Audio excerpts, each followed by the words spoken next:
Okay, good evening, everyone. It is Monday, October 21st. This is a regular meeting of the Arlington City Council. I'm Mayor Rich Nagel. I'll be presiding at the meeting. And I will call a meeting to order. Would you please join me in the Pledge of Allegiance? I pledge allegiance to the flag of the United States of America and to the republic for which it stands, one nation, under God, indivisible, with liberty and justice for all.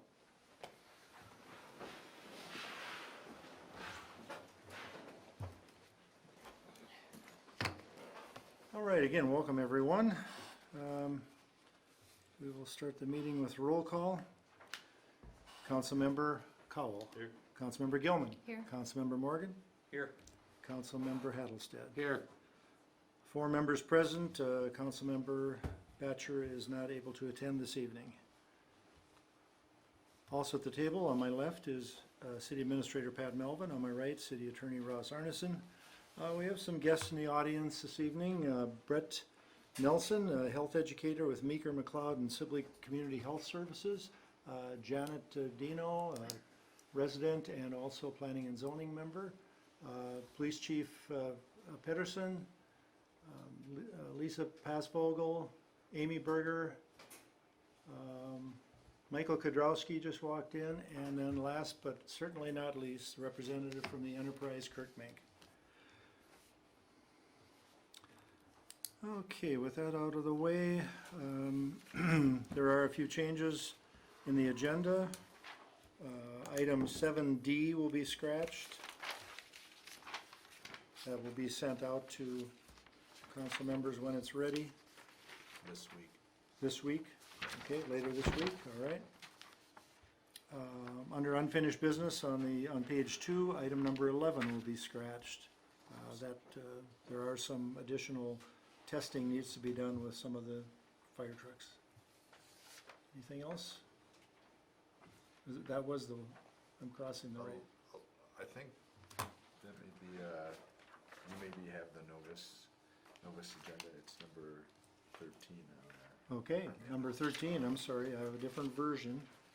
On the old business, item number 13 will be scratched.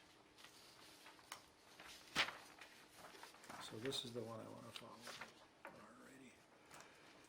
Okay, any other additions or changes in the agenda? Hearing none, the motion is in order to approve the agenda as read. Make a motion to approve agenda. Second. Councilmember Cowell made the motion to approve the agenda, second by Councilmember Hattlestead. All in favor say aye. Aye. Opposed, no. Motion is carried. One item under the consent agenda this evening, and that is the approval of the bills. Motion is in order to approve the consent agenda. Motion to approve the consent agenda. Second. Motion by Councilmember Cowell, second by Councilmember Morgan to approve the consent agenda as read. All in favor say aye. Aye. Opposed, no. Motion carried. Item number 5, addressing the council. Is there anyone that wishes to address the council at this time? Okay, would you come forward, please? The usual couple minutes, 5 minutes. Lisa Passvogel, I live here in Arlington. Make sure the mic is turned on, please. Okay. I had something I was gonna read it. I had emailed Pat yesterday and today regarding getting a copy of the proposal that was either emailed or sent to Northland regarding the voluntary shutdown or the abatement, and I have not received that. Were they sent an email or a letter with basically their 2 options? Or was this a phone conversation type thing? There was an email that was sent to Northland Drawing, yes. Okay. There was. Because I got the 4 paragraphs that Northland had responded back. And these 4 paragraphs to me. Just Oh. to correct you for a moment, that was based on a conversation, and I'll defer to our city attorney. That was based on a conversation. Okay, So if that was based on a conversation, and 2 weeks ago it was decided, here are your two options, you either voluntarily shut down at night, or the city will file for an abatement. What I'm reading here back from Northland on what they agreed to, this is completely as if we were sitting here a year ago. We're gonna agree to get ESI and do testing, and if it drags on, then the city may file for an abatement. I'm trying to figure out where all of this came into when 2 weeks ago it was either you voluntarily shut down at night and work with the city, or we will file for an abatement, and then you may possibly be shut down completely.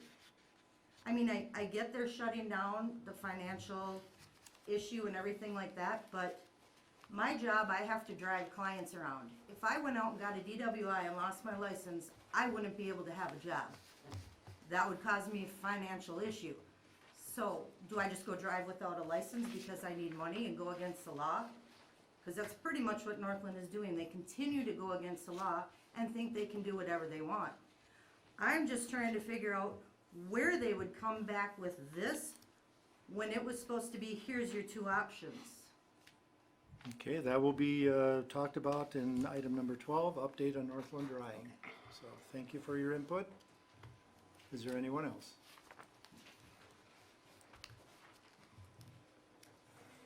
Amy Berger, Arlington resident, kind of the same thing, Northland with Lisa. I wasn't here when these two decisions were made as to abatement or shutdown voluntary thing.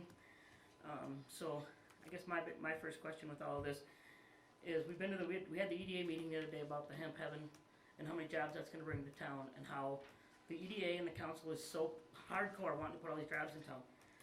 My question is, if the concern from the email that I read were that it's going to be a hardship for Northland to shut down at night and not be able to run, how many people in the city of Arlington that actually work there at that company is that going to affect? Because I've heard some people popping off in here saying it's only 2, 3, 4 employees. I looked at the statistics. I asked Pat for the agenda and the stuff regarding hemp heaven, and I got 67 pages. And it's your survey and everything that says that our unemployment rate here in Arlington is only 3.2%. That's right with the national average. So if we're looking at shutting down a company that possibly has all these jobs and the financial hardships of so many people, I can see if it was technical when technical shut down, because I worked there and we had all these people. But now we're looking at the possibility of only 3, 4, 5 people versus how many of us as residents are being affected. That we can't sleep at night, we can't do anything, our livelihoods are crushed. So that's my question, is how many people is it actually going to affect if we do this abatement?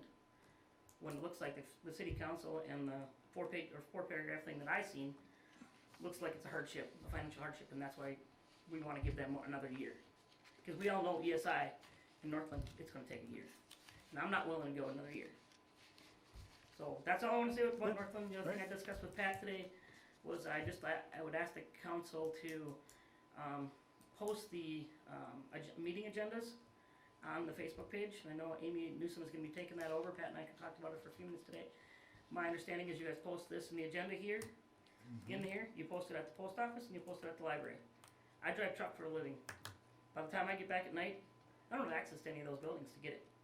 So I'm just asking the council to maybe consider posting the agenda. I don't care about the minutes and stuff. We can find that later.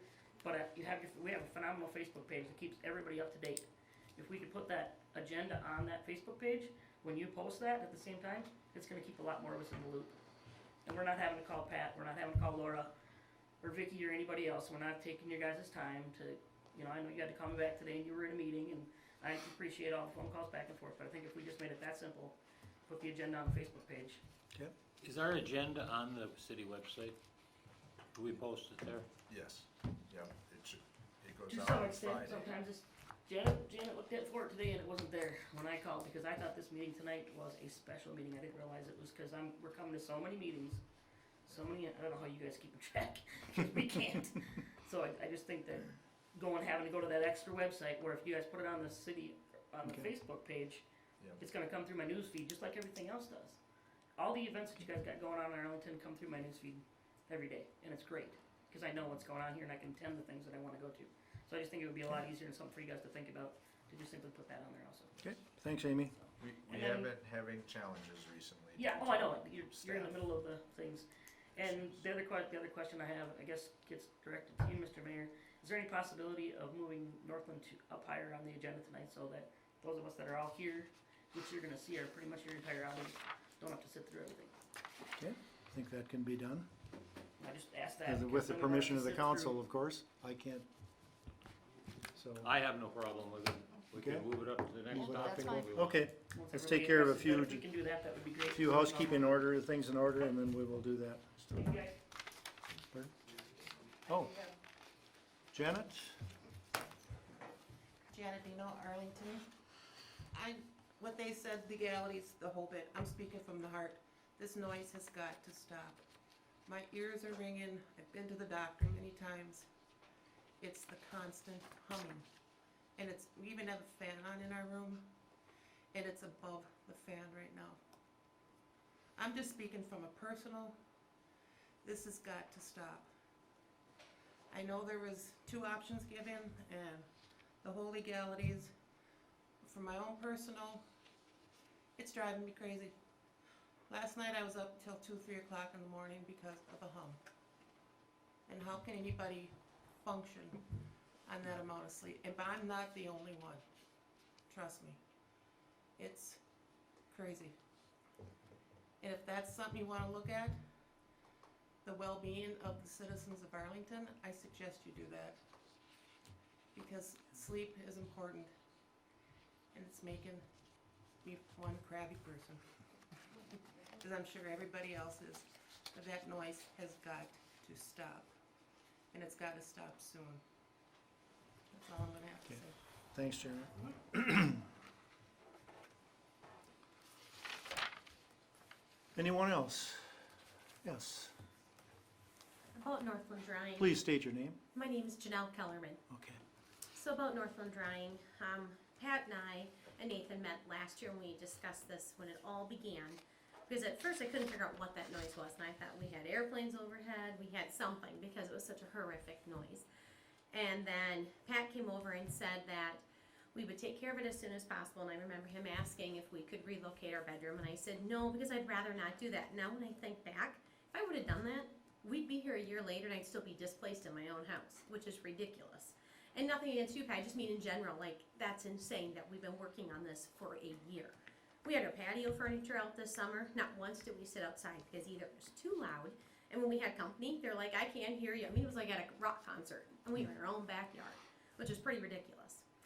And then to know that even when we're in the house, we're on the far end from where the business is, we have the fan going in the bathroom, we have a radio going, and the TV going, and you still can't hear it unless you crank it on high. I mean, enough is enough. We've got to end this. I'm glad I don't have little kids anymore, because if I would, I know for a fact I would have probably abandoned my house, because it's, quite frankly, just disgusting to know that we don't count. That a business who, like Amy said, employs very few people, counts more than anybody else who pays taxes, who works hard, and upkeeps their place. So I'd like it resolved as soon as possible, because enough is enough. I mean, even our property value is going to be nothing, because people are gonna come by and go, what's all that noise? Like, well, it's nothing with our house, it's next door, but it's okay though. So, please. Okay, thank you for your input. Anyone else? Seeing none, we will move on to the announcements. Actually, just hold on. Before the announcements, do we want to take up the discussion on Northland Ryan while it's fresh in everyone's mind? Everyone okay with I that? am more than fine with that. Let's do that. All right, update on Northland Drying, whoever wants to jump in. I'll let Ross, Ross, City do you wanna- Attorney Arneson, take that. Well, council, as instructed, I passed on the council's comments to the attorney for Northland Drying, and I told him we wanted a response within 5 business days. And she talked to Northland, and the board met, and they did respond within the 5-day deadline, and the response was as I indicated to you in that email. And they basically agreed to what the city was requesting, except shutting down at night. And I did try to emphasize to her that that is really the crux of the whole problem, that the nighttime noise is causing the major disturbance for the residential areas. But they came back again with this idea that they can't financially exist without the nighttime shift. So that was the response I got. They agreed that they would hire ESI to come back in and do testing. My discussion with their attorney was that testing has to be on a random basis so that Northland can't, in theory, maintain a quiet shift while ESI is doing its testing. I did emphasize to her that that was a concern that the city had, and she agreed with that logic.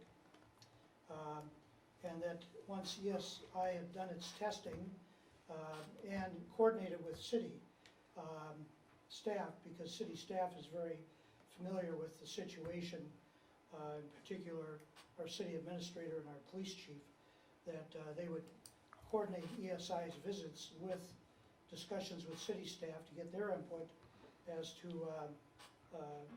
what we feel the sources of the problems are. They agreed to that.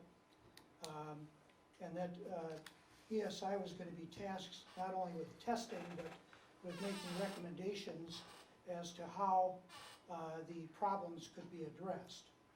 And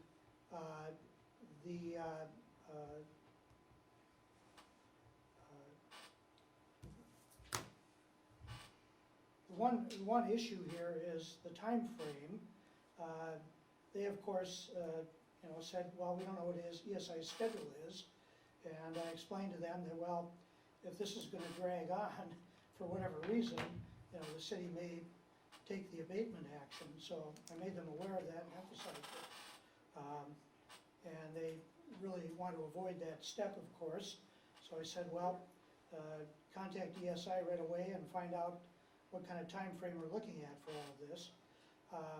Since that discussion last week, I haven't had any further feedback from Northland's attorney on that time frame. But I think they're also anxious to find out what the city council's reaction was to their response. So that's where we're at. So my question is, the motion that was made last time was fairly lengthy. Do we have exactly what we approved? I mean, did we approve it was an either or was it approved that it was if they don't do this, we may have no other option to do I the believe my abatement? motion was that they agree to the terms that we set forth, or we move ahead with abatement. That's what it was. That was my motion. And did we give them a length of time that they need to actually take action, not just respond to the email, but actually take action? No, We did not. no. We gave them a 5-day deadline to respond, which they did. I guess the thought was, not to try and interpret the council's mind frame, but I think the thought was if they would shut down at night, that would alleviate, some of the pressure to give everybody time to look for the solutions. But again, the response was they agreed to all the other terms, but not the night shutdown. Which doesn't help our citizens. No, and my I concern have is that a- they're just gonna drag this out. I They're have a just real gonna drag it problem out. with this. They know what the situation is. We can go back, I don't know if it's 6 months or 7 months ago, whatever the time frame was, when Josh or Northland Drying decided to hire an attorney, and we could not speak to anybody there. My thinking is, wouldn't it have been better if Northland had interest in resolving these problems and being the quote so-called good neighbor that Josh told us that he was going to be, or Northland was going to be? Couldn't they have come to the council and said, hey, we need to sit down and figure this out? They chose to hire attorneys to argue about this. They still don't understand. So now we have the police department working on this all the time. We bought extra equipment to test this stuff. We've had additional costs to the cities for lawyers' fees to go through the same process again. And I agree totally, we're looking at 9 months to a year that the residents have to listen to this still. I can't vote for anything like that. They've had ample opportunity to address this problem, and they hire attorneys instead. Well, and we've given them an opportunity to meet us halfway by shutting down at night, and they're refusing to even do that. So, my concern is that they'll just, I don't wanna lose any business in town as hard as the EDA works to get business here, but I don't want the residents listening to this anymore. This hasn't been 8 weeks, no, and and it just I continues. feel their pain, because we actually did move our bedroom to another part of our house to get away from that noise.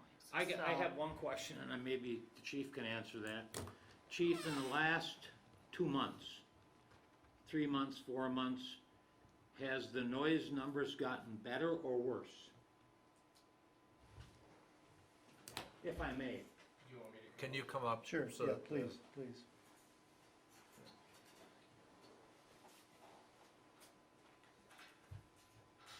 So to address your, I think it was shortly after the attorneys were brought in, we started doing more testing with a device that's not certified. However, the readings were in the high 50s, low 60s pretty consistently. As of your meeting 2 weeks ago, we ended up contacting MPCA again, and we got the certified device, and we've still been reading higher than 50 during the evening hours. Have they been higher than what they were when ESI came and tested last time? When they were 52, 53? Have they been higher than that? In the last week, readings that we've had have been in the mid-50s. So they're as high or higher? Which Yes, pretty it's much tells me relative. we've gained nothing in all the time we've went through this. We've gained absolutely nothing. It's been over the limits, yes. So the test equipment was, Sorry, did it sample? Joe, can you just turn on your, It's on. This one It's right just here. not green. Oh, it should be, push the button. Rookie. there we go. I was wondering why mine was red and not green. So the test equipment, is it a certain, do you have to do it a day and then it compiles the actual sample per the standard? So there's requirements when you can and when you can't test through the MPCA's guidelines and rules. And some of it's based on weather, wind. It can't be any more than 10 miles per hour. There can't be any rain that's occurring at the time. So we're limited when we can test, like last night and the night before. But since your meeting 2 weeks ago, we got the device, I believe it was the next Tuesday, and we've been doing as many tests just randomly without complaints that we've been getting. We've just been doing it on our own, and those tests have been over 50. So does it compile the data and then you extract a report from it? Oh, Or I'm sorry. how are you seeing, So how are you seeing the numbers? each evening that we do the test, we do an hour-long test, at least. And in that hour's time frame, this device gives you an L10 and an L50 reading. And we are following the guidelines of MPCA. So we fill out a document that they provide to us with a weather.com report consistent with the wind speed, temperature, and all of this information. And then over that time, that hour's time frame, the device itself gives you the readings. Okay. So we have those filled out. So that's all stored and Correct, on yep. record? Yeah. Today I went up to MPCA and they downloaded the device.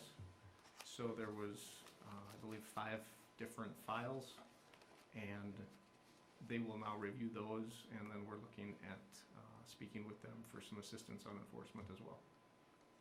Nice. Yeah, so reason I ask is just that data is core critical to Yes. anything going to court. Without specifics and all that, I mean, if you go to court and it's, well, it's this number, right? It needs to be spot on in order for a judge to support. MPCA requires that each time the device is used, that it shows a calibration prior to use. The weather information has to be documented, and then after the hour-long use, you have to confirm calibration again. And we're complying with all of that for each and every one and documenting them through our records and MPCA's. So hopefully we're laying some foundation if the council does decide to move forward with. That was a big question I had as well. I believe we have enough information. Yeah, and that it's, certified information. Yes, that and we're using. we're going to continue doing the random testing as well. The citizens, as they've spoken behind me, they're not wrong. It's loud. And the tests that we're taking now are confirming it, and we'll continue doing so and provide as much information as we can if it does have to go legal action. So a question for Ross, I guess. What's the abatement process look like? Well, it's not gonna happen overnight. We could ask the court for what's called a temporary injunction, which could be possibly achieved fairly quickly, but the courts are usually not willing to issue a temporary injunction. It's kind of a situation where they kind of prejudge the situation without, having all the facts in front of them. So unless there's a very, very clear and very severe, let's say, danger to public health, they normally won't issue a temporary injunction. So what we would be, probably achieving is eventually an abatement order from the court, which, as I've mentioned to the council in the past, usually has the effect of shutting the business down. And in order to be successful in that, I think we need to hire a consultant or consultants. I'm talking noise experts, et cetera, because if Northland wants to fight this, I'm sure they're gonna be hiring consultants and experts and, fighting us every step of the way. Time frame, it's kind of hard to determine. We're talking a process that could certainly take months. So, So, with that, and once it's started, can it be stopped? The Yes. process? yes. I mean, there's really no reason why we, based on our conversation and what we approved, there's no reason that they can't still go ahead with the ESI, get their report, get their stuff done, and we can stop at any time if they do what's necessary to fix the problem. They could also shut down at night too. Well, right, Yeah. I know, but there's no reason they can't keep going, or with what they're proposing to do to get us to stop the, you know what I mean? They 'Cause it's wanted not- to shut down, they could shut down and work through this. Yeah, if they do solve the problem, how do we keep them in compliance after that? Well, that's an interesting question. I think I likened it in some discussion with somebody at some point about enforcing the speed zones. The chief or his staff can ticket somebody for speeding and they pay a fine. There's no guarantee that that same person isn't gonna be speeding a week later. It can be a constant enforcement matter. But I think and that's, a very simplistic example. If we were to achieve what we think is a solution, whatever form that takes, that doesn't mean that, okay, we're fine and rosy forever. It could be a situation where they change their operation, they add another piece of equipment, and we've got a problem again. That could certainly happen. On the other hand, I guess, again, if there is a solution, an engineering solution out there, presumably if it's applied and the experts all agree, okay, now this has solved the problem, it could be a long-term solution. It's really kind of hard to speculate, but any nuisance situation can recur. So there's no 100% eternal guarantee. Oh, and by the way, I've mentioned in this council in the past, one of the things that Northland's attorney has told me is that they're considering adding improvements to their facilities, and they are at the point of trying to decide if they want to do that in Arlington or not. And of course, my comeback to them is, well, you know, that kind of adds to the complications of the situation, because, you know, we're dealing with their operation as it currently exists. And if we find a solution to the present problems, but then they bring in, you know, a couple more processing lines, are we gonna be right back where we were before? So, you know, that's another variable here. Now, their further thought on that was that if they don't see a clear way to resolve this, you know, and eliminate the complaints, the city pressures on them, then they'll, you know, decide they're not gonna increase the size of this plant, they'll go elsewhere. And what I understood from their attorney, that means they pull the whole plant and go elsewhere, because they do want to expand apparently, and if they can't expand here, then they move somewhere else and expand. So, And that would be okay. Yeah, well, let him move. Thank you. Yep, yes, let them go, adios, see you later, good luck to you. I just, if I had some hope, any type of hope, that they would do what they say they're going to do, they've had, I don't know how long, to have resolved this issue, and we've gained nothing. Other than now we have attorneys going back and forth, and the city's spending more money. Well, like I said, the police department's running down there doing, how much more money are we gonna spend to keep, I don't know what you down there for jobs, 5, 6, 7? Are they local people? I have no idea. But we aren't getting anywhere. And like I said, I hate to lose anybody, but they've had enough time. Attorney Arneson, if the council would wish to proceed with legal action, what would be the first step that we would take?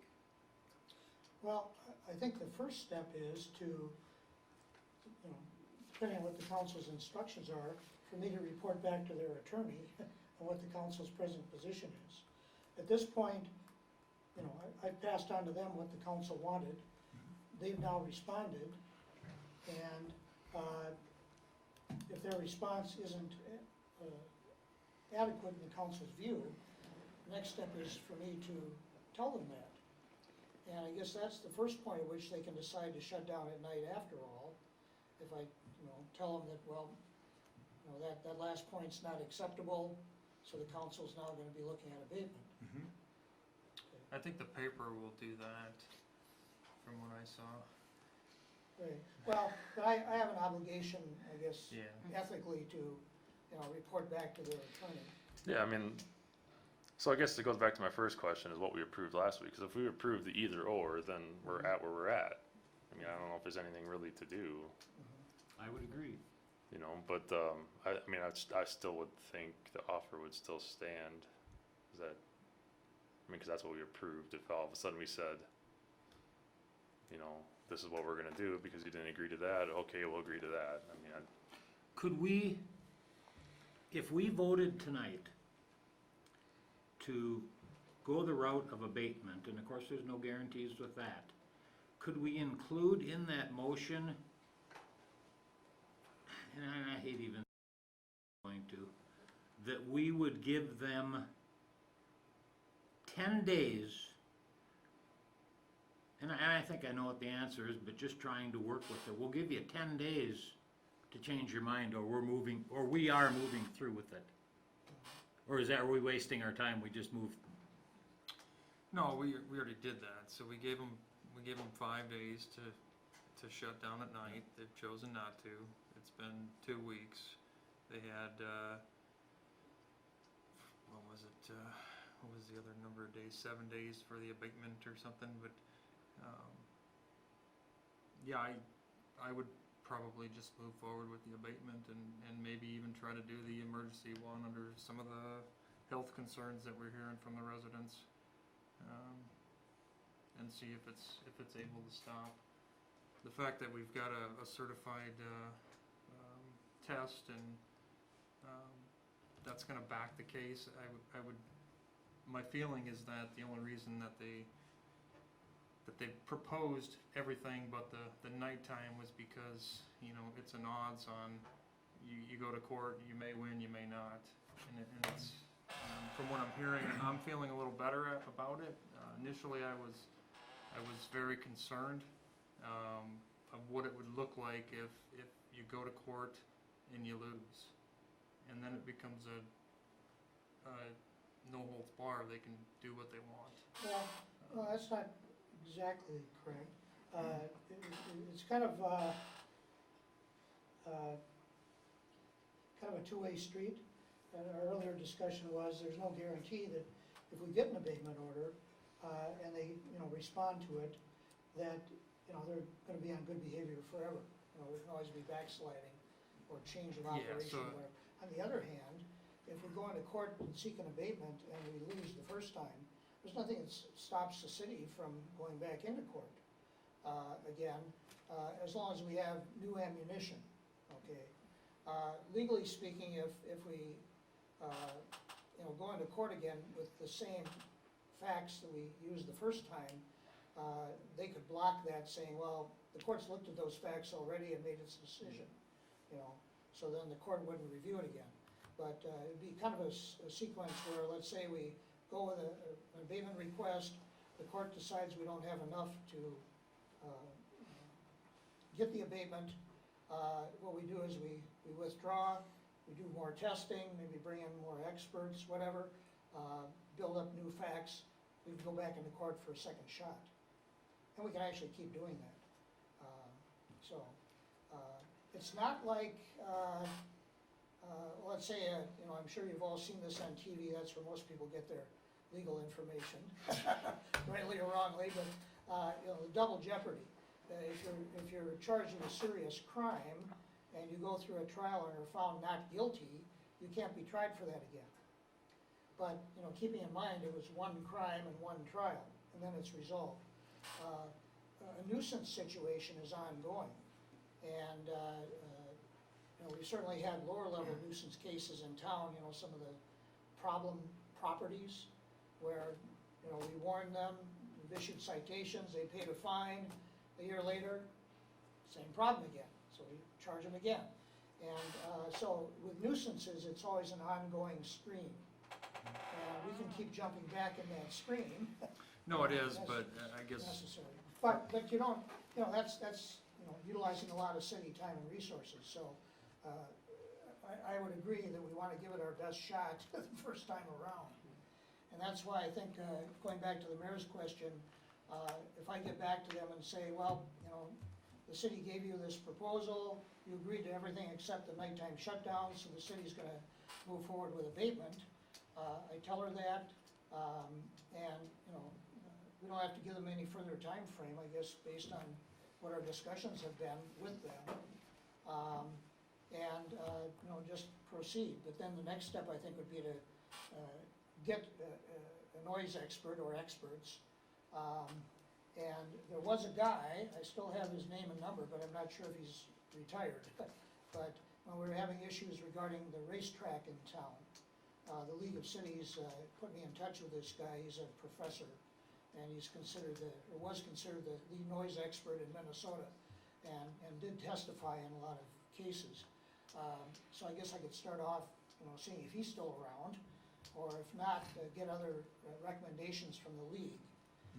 Because I think the next step would be we'd want an expert to look at what we've got and perhaps give us suggestions for, you know, other ways to reinforce our abatement case. And then that would enable us to put the package together to file in court. And then presumably that expert or those experts would be called as witnesses on the city's behalf. And I think that's important to have. Nothing against John or anything, but he's We need to a have city, all our employee. I all mean, our if you have, professional ducks in a row. Yep. I'm gonna make a motion that we move forward with this abatement, but with the direction from Attorney Arneson that we try to line up the best people we can to do or put together the best case we can and move forward with this. That would be my motion. So just to understand, the first step would be for him to reply to Northland's attorneys. Yes. Okay.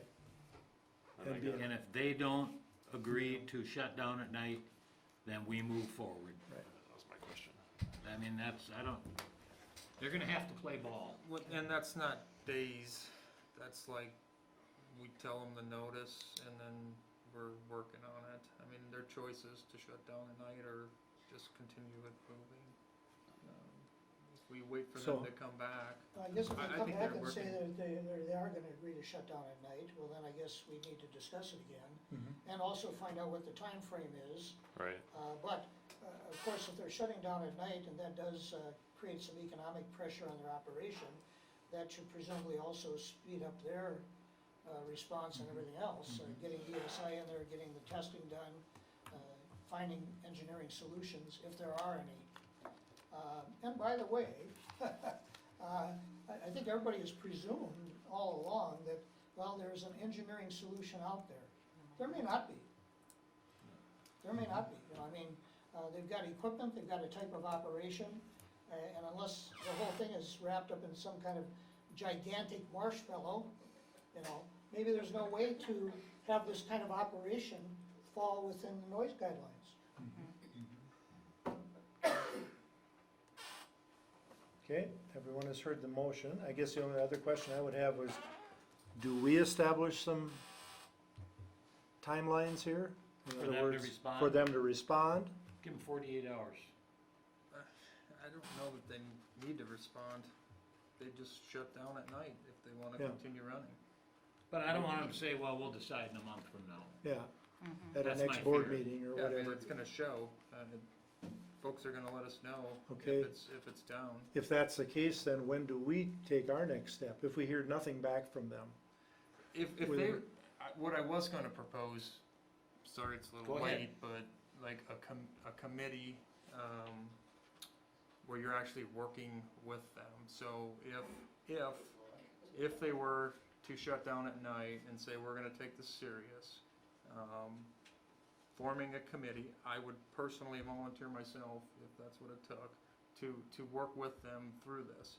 I think there's monitoring systems that could be put into place if they were gonna maintain and be serious about it, that would notify them right off the get-go that, hey, we're producing too much sound, before we get an actual complaint called in.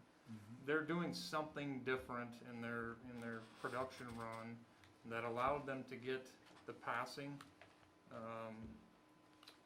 survey the first time, and from what they're doing currently. So whether that's turning it up, running more stuff through their dryer or whatever it is, something's different. So that's gonna vary, and if they know when the survey's coming, not saying they're doing it on purpose, it could just be different operators. It's just a change in their process, but, I know that's kind of a long, drawn-out thing, but, I mean, if they came to the table and said, we shut down at night, we're taking this serious, they should be working with somebody from within the city to come up with an action plan for their future here in Arlington.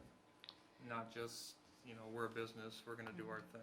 Well, my question is, so let's say hypothetically, they shut down at night and they bring, experts in and they're looking for a solution, but there is no solution. Let's just, run with that for a moment. If there is no solution, then what's next? Do we tell them, well, if you can't fix this, you either have to stay in, you have to continue to be shut down at night, or then abatement? I mean, are we gonna keep playing this? I think they would probably make that decision themselves from that point, if it wasn't financially if they weren't making a profit, and that's what they're saying, is that shutting down at night doesn't allow them to do that. We had voted that wasn't an option I mean, that was, I just think that we don't give them a lot of wiggle room, you know, let's Yeah. make this very clear cut, this happens, or this happens. And you don't get to decide at some point in the future that maybe you're gonna respond this way. We have expectations and this is what you have to meet. I think we need to be very clear cut about it. That's why I said 48 hours. You got 2 days.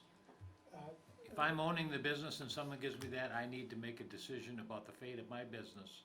And I either know I'm willing to do that, or maybe financially I can't do that. The ball's in your court. I just wanted to interject one other scenario. I presume the council is all aware, the nighttime noise standards are more stringent than the daytime.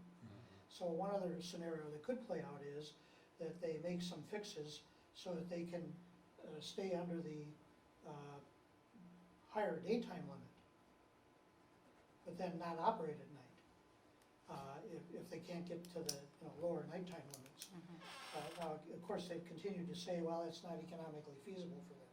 But again, that would be their choice at that point. If they could stay within the guidelines during the day, I mean, there's no reason why the city would say, well, you can't operate, if they stay within the guidelines during the day. Okay. Do you have the motion that you could repeat, please? Motion was made by Tom to go ahead and move forward with the abatement, and also for the city to hire the noise experts that are needed to represent the city. Is that correct, Tom? That is correct. Whatever Attorney Arneson thinks would be in the city's best interest to make the best case possible, so the first time we go to court, we have the best possible chance of winning this. I don't wanna be hiring anybody. Okay. So Well, I guess maybe the well, motion sorry. could say that I will explore Yeah. who's available, get quotes from them, both as to their hourly rate and how much time they think they're gonna spend. And, can we hire them, let's say, for just some initial advice? And then if we have to take it further, what is that gonna cost? What's it gonna cost if you testify in court? So, in other words, I'll get a quote for the council. I guess what I meant by that is pretty much the same process we went through with the company that made the street lights, and we had, that's pretty much the same thing you did there. And that would be what I would, hopefully we could go that same avenue. Okay. So we'll strike the hiring part of that motion. Just that we're, Maybe if I could, Mr. Mayor. Research it. that Attorney Arneson will identify potential experts and report back to the council. Perfect. Yeah, okay. I figured you were just gonna put them on the pay right away. Yeah. okay, any more input? Did you have a second? We did not have a second. I'll second. Motion by Councilman, Question? yes, There was no time frame put in there. The 48 hours? Put the 48 hours into that. Tom, was that part of your motion? 2 days. 2 days That's part of from, my motion. to get a We- response? Yes, because if we give them a month, they'll take a month. Okay, so 2 days to get a response from, 2 days from the time that Attorney Arneson notifies them of our decision, or of our of our position. decision, correct? Yeah, Position. because if Okay. Russ gets sick tomorrow, Yeah, I don't wanna cut it to 10 hours. Well, it should be agreeing. If they don't agree, then we just move forward. Yeah. Yeah, if they don't agree to the shutting down at night, then we Then- just move forward. Yeah, It's about that simple. so we're asking for them to agree to the shutdown, Nighttime shutdown. and we're giving them two business days to do that. Yep. Okay. Okay, motion by Hattlestead, second by Gilman, to authorize Attorney Arneson to respond to the Northland Drying attorneys with the current position of the council, and to do so with an agreeable response within 2 days, 2 business days. Any additional discussion? Hearing none, all in favor say aye. Aye. Opposed, no. Motion carried unanimously. Thank you. Thank you. Thank you for putting up with it. It's a chore, but we're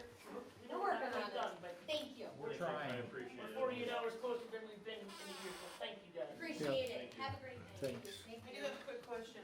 In the meantime, are we still calling in complaints? Will that help?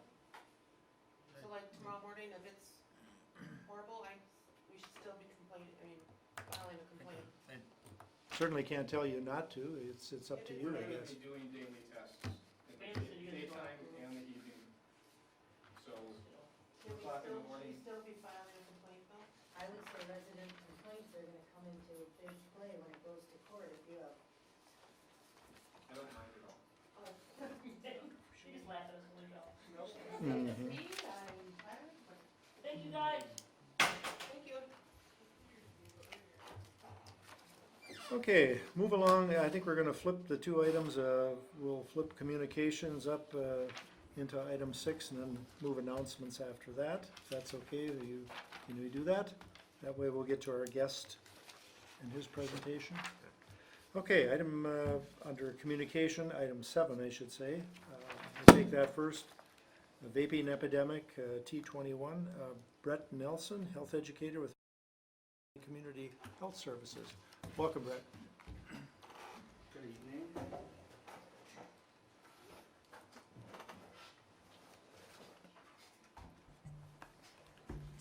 My name is Brett Nelson. I'm a health educator with Meekum Cloud Sibley Community Health Services.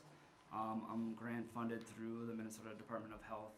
I work on 3 health strategy areas. One is active living, and then schools, and then tobacco, which is why I'm here today. I'm here to talk about youth tobacco use and the vaping epidemic, and then also kind of T21 and what other communities are doing with T21. Tobacco is still the #1 preventable cause of disease and death in Minnesota. About 6,000 Minnesotans die every year due to smoking. Smoking causes over $2.5 billion in medical costs annually.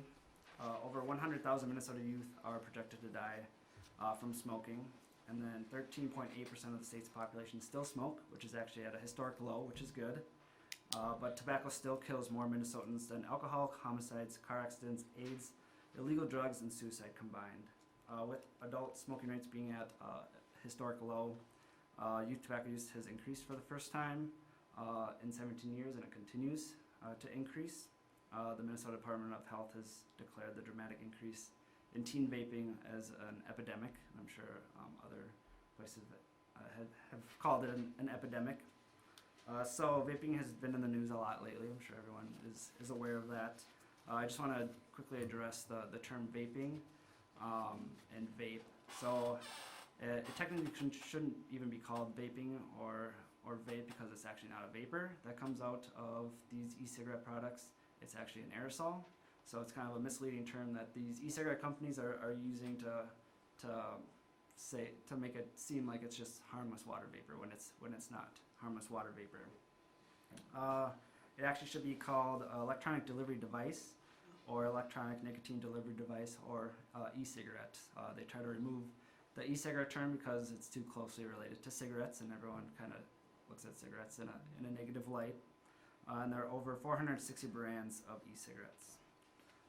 Just recently, Minnesota puts out the Minnesota Student Survey to schools to survey students to see all sorts of different health impacts, and one of them they talk about is tobacco and then vaping. So in Minnesota, 26% of 11th graders have used e-cigarettes in the past 30 days. It was 18%, I believe, 3 years ago. So it's kind of hiked up even higher. So in Sibley County, we actually have Sibley County data.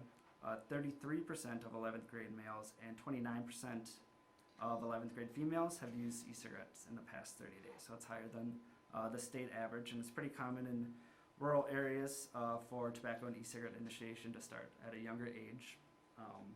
These numbers have substantially grown over the years, and it is indeed an epidemic. So for students who have just tried e-cigarettes once or twice, 53% of 11th graders have at least tried an e-cigarette once or twice. So that's more than the majority. And then it's not just older high school students who are using e-cigarettes. We are seeing early high school students and middle school students using e-cigarettes. We've even seen some cases where higher elementary students are getting their hands on e-cigarettes. So 34% of 9th grade males have at least tried e-cigarettes once or twice, 27% of females, and 27% of 8th grade males have tried e-cigarettes at least once or twice. And then from what I've heard from schools who have taken these products away from students, it's each and every type of student that's getting caught. We're seeing student athletes, band students, choir students, A students to F students, and anyone in between using the products. And that's what they're finding. And these kids really don't stand a chance with the different types of devices that are out there, and all the flavors that are directly marketed towards them. The flavors are clearly marketed and made for kids, like mango, mint, cucumber, sour gummy worms, strawberry kiwi, cotton candy, grape, vanilla cupcake, maple pancakes, and the list goes on. There's thousands and thousands of flavors that are definitely appealing towards youth. And then the devices have a broad range of how they look. Some look like traditional cigarettes. It's kind of what they looked like when they first came out about 10 or 15 years ago. They look like pens, USB drives, even MP3 players as well. Developers are coming up with new types of devices and making these devices look like everyday items more and more as time goes on. And I have actually a few devices with me that I'll pass around so you can kind of see what our youth and students are kind of dealing with and seeing, getting their hands on. So the first one I have here, it's an e-cigarette, so it looks kind of like a pen. It's kind of the traditional e-cigarette that I kind of think of when people talk about e-cigarettes, but you screw off the top and then you put in the e-juice in the top, and then the battery is in the bottom. You screw it back on, turn it on, and then it heats up, and then you're able to inhale it. I'll hold on to this for 1 second because I'm going to use it for something else. But what's disturbing is the flavors that I've found. I went to all the tobacco retailers in all 3 counties that I work for, and looked at what types of products are out there, and all these products have come from some tobacco retailer store in one of the 3 counties. I can't say where. But this is an e-juice. It's flavored sour gummy worms. So it's clearly marketed towards the youth. So even if you open it up and smell it, you can definitely smell the sour worms flavor. Don't get it on your hands or anything. It is a child-proof lock, so it might be a little difficult to open. Might trick me, yeah. Yep. And with it being toxic and getting on your hands, It's a pain. yeah, if I could smell it right there. yeah, if a child or a small infant were to ingest any of that, it potentially poison and kill them as well. With it tasting like candy, it might be very appealing. This is another type of e-juice. It comes in a creative container for it. It looks like a energy drink or a pop. I almost said soda. That's not very Minnesotan of me. But the e-juice is just inside, and this one is flavored strawberry kiwi. So in those you can put as much or as little inside of these as you want. And it comes in different levels of nicotine as well. This one was kind of a funny story. So I went into a tobacco shop, and I asked kind of what was really popular right now. I was pretending like I was a customer. And he said this one is, it's called the Drop. It looks like a whiteout or eraser or highlighter, but you take off the top and then you put nicotine salts in the top and then put it back in, and then it heats it up. And then what intrigued me, I was like, okay, what are nicotine salts versus e-juice? And he's like, oh, well, it's actually better for you and more organic because it's more organically taken from the tobacco leaf. I kind of laughed when he said that because he's trying to sell me, but there's not truth to it, but it is differently taken from the tobacco leaf. And nicotine salts actually hit the brain a lot quicker than e-juice does. So you get addicted quicker, and then you get that nicotine high quicker. And then that flavor he sold me was a mystery flavor. and I'm pretty sure adults want to know what flavor they're getting and not take the risk. The last e-cigarette I'll show you is the Juul. So this one is the most popular among youth. It looks like a USB drive. This came out about 3 or 4 years ago, and now it controls over 70% of the e-cigarette market because of the youth and the rise in youth. But you can just plug it into your computer to charge it. It looks like a USB drive. It's pretty easy to conceal, keep in your pocket and stuff. And then it comes, so you attach the pods to it, so you don't actually put any juice in to a container, but it comes already pre-potted out. And one pod equals the equivalent of at least 1 pack of cigarettes of nicotine. So this was about $15, and you get basically 4 packs of cigarettes for $15. And if anyone knows how much cigarettes are, they're about $8 to $10 per pack. So it's a lot cheaper than traditional cigarettes. And then another thing is how other products that people are coming up with is how they're hiding these. So they hide it with everyday items. So like a hairbrush, you can unscrew the top and then hide anything inside. And then this one even comes with its own stash-it bag. So you open it up and it conceals any sort of smells. So that goes above and beyond tobacco use. And then they also are being very creative, and they've come up with their own clothing line. A company did, and what you do is you attach the e-cigarette to one end of the string, put it in the handy-dandy pocket to conceal it, and then you can inhale it all the way through the string and inhale it through the other side. You can buy just a string, or you can buy it with the hoodie, or there's backpacks with it as well. They're creative, I'll give them that. Yeah. Think if they could put their mind somewhere else, but so in the news, in Minnesota, 3 people have died in relation to vaping-related lung illnesses. All 3 links to the vaping are linked to vaping illegal cannabis substances. So far, the state has seen 73 confirmed or probable cases of severe lung injury associated with vaping, with an additional 32 cases under review. And then most have reported using illegal cannabis in their e-cigarette, but health officials can't rule out nicotine as a factor in the lung damage. And about half of the lung injured individuals have required intensive care, and the average age of the lung injuries for the person is 26 years old, so it's still pretty young. And then nationwide, about 1,300 lung injury cases are linked to e-cigarettes, and then 28 people have died. And then I also forgot, so this whole time, this watch that I'm wearing is actually an e-cigarette too. So you actually just pop it out, and then you can inhale it through there. So I can pass that around too. Does it keep time too? It does. I forgot to charge it though. Quick question. I was at a tobacco retailer yesterday, actually, using an ATM. But anyways, there was a sign on the wall for the Juul thing, and it said normal price was $44.99 or something, and they're on sale for $14.99. Is that something that's recent because of the really negative news, or is that? I mean, I've never actually paid attention or seen this before. They do that every once in a while. I've seen them kind of do that before.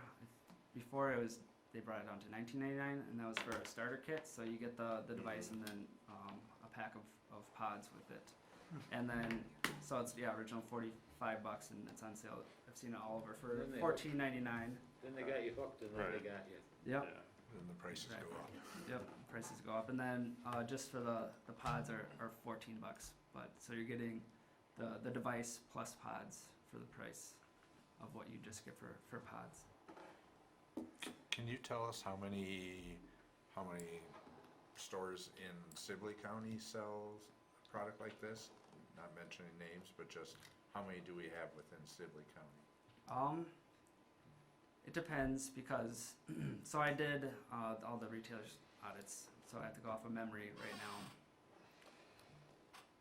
So when you talk about tobacco retailer stores, it includes liquor stores, which typically don't sell any e-cigarettes. It includes bars that sell packs of cigarettes. So it looks like a smaller number. It's probably down to 20-25% that do. It's kind of the bigger kind of retailers, and other than the bars and the liquor stores that sell them. So I don't want to spit out a concrete number or anything, but Yeah. it's smaller than what you think. So, and then on to the whole T21 topic. Tobacco 21 has been a big initiative that has been spreading across Minnesota recently. So Tobacco 21, for those of you who don't know, means increasing the purchasing age from 18 to 21. The reason communities are doing this is because the tobacco industry heavily targets ages 18 to 21, including underage individuals as well. Approximately 95% of current adult smokers started before they were 21, and then youth get tobacco from several sources, but mostly including social sources. So a 16-year-old has more contact with an 18-year-old that's within the school, versus where it's unlikely for a 16-year-old to be friends with a 21-year-old or have them purchase for them. So increasing the age gap between young people and those who can legally buy tobacco will reduce access to tobacco. 2015 report from the Institute of Medicine found that increasing the legal age to purchase tobacco to 21 would decrease smoking initiation among 15 to 17-year-olds by 25%. And so if youth don't smoke by the time they're 21, they likely never will, which most people have figured out through time. And then we have some more specific data from Civic County on how youth access.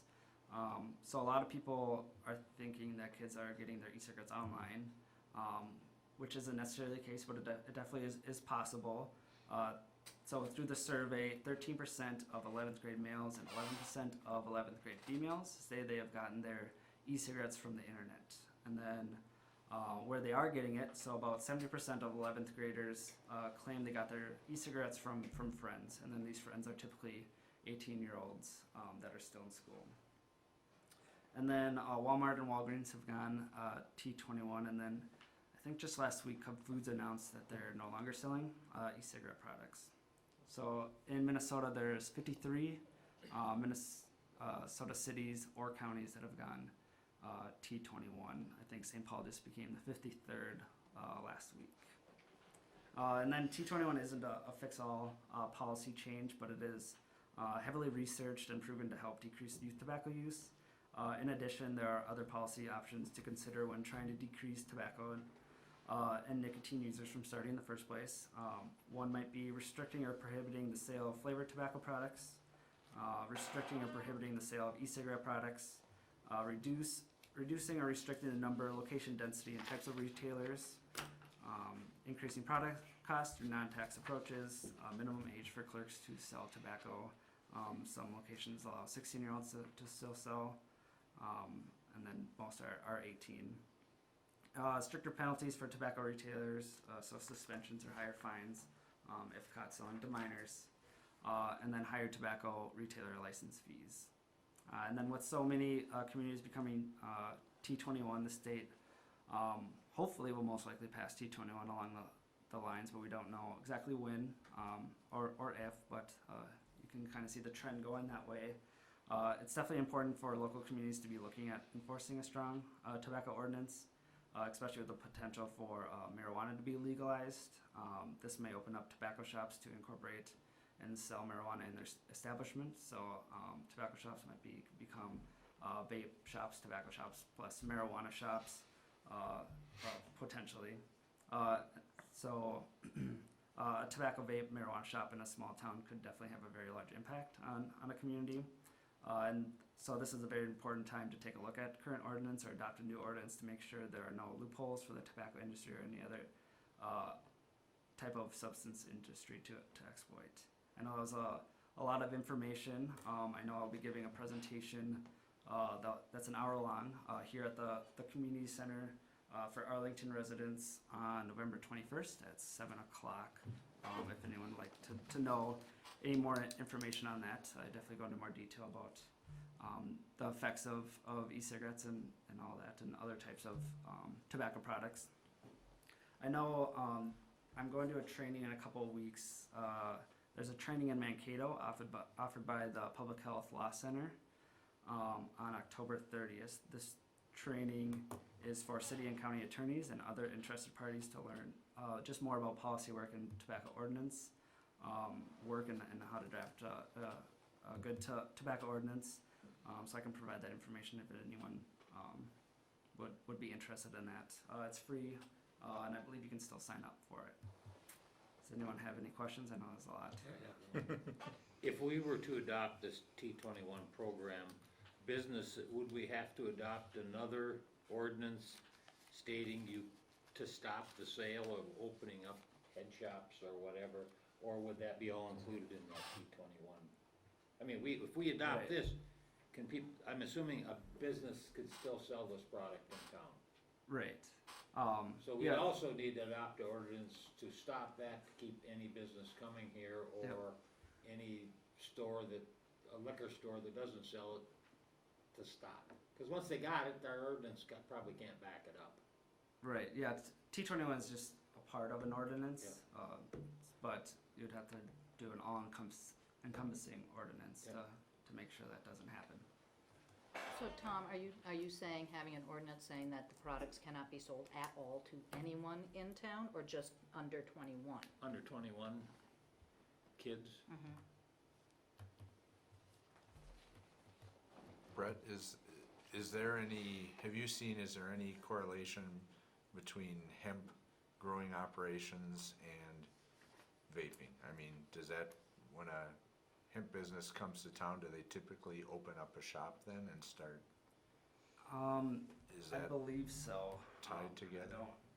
I don't know of any hemp shops per se that's in the 3 counties. I don't know. But, I mean, and you're talking about recreational use, though. I mean, Yeah. industrial hemp wouldn't have any effect on, there'd be no connection between this and that. But if 'Cause the there's state little- were going to legalize recreational use of marijuana, I think. then it would- Mhm. Then it becomes an issue.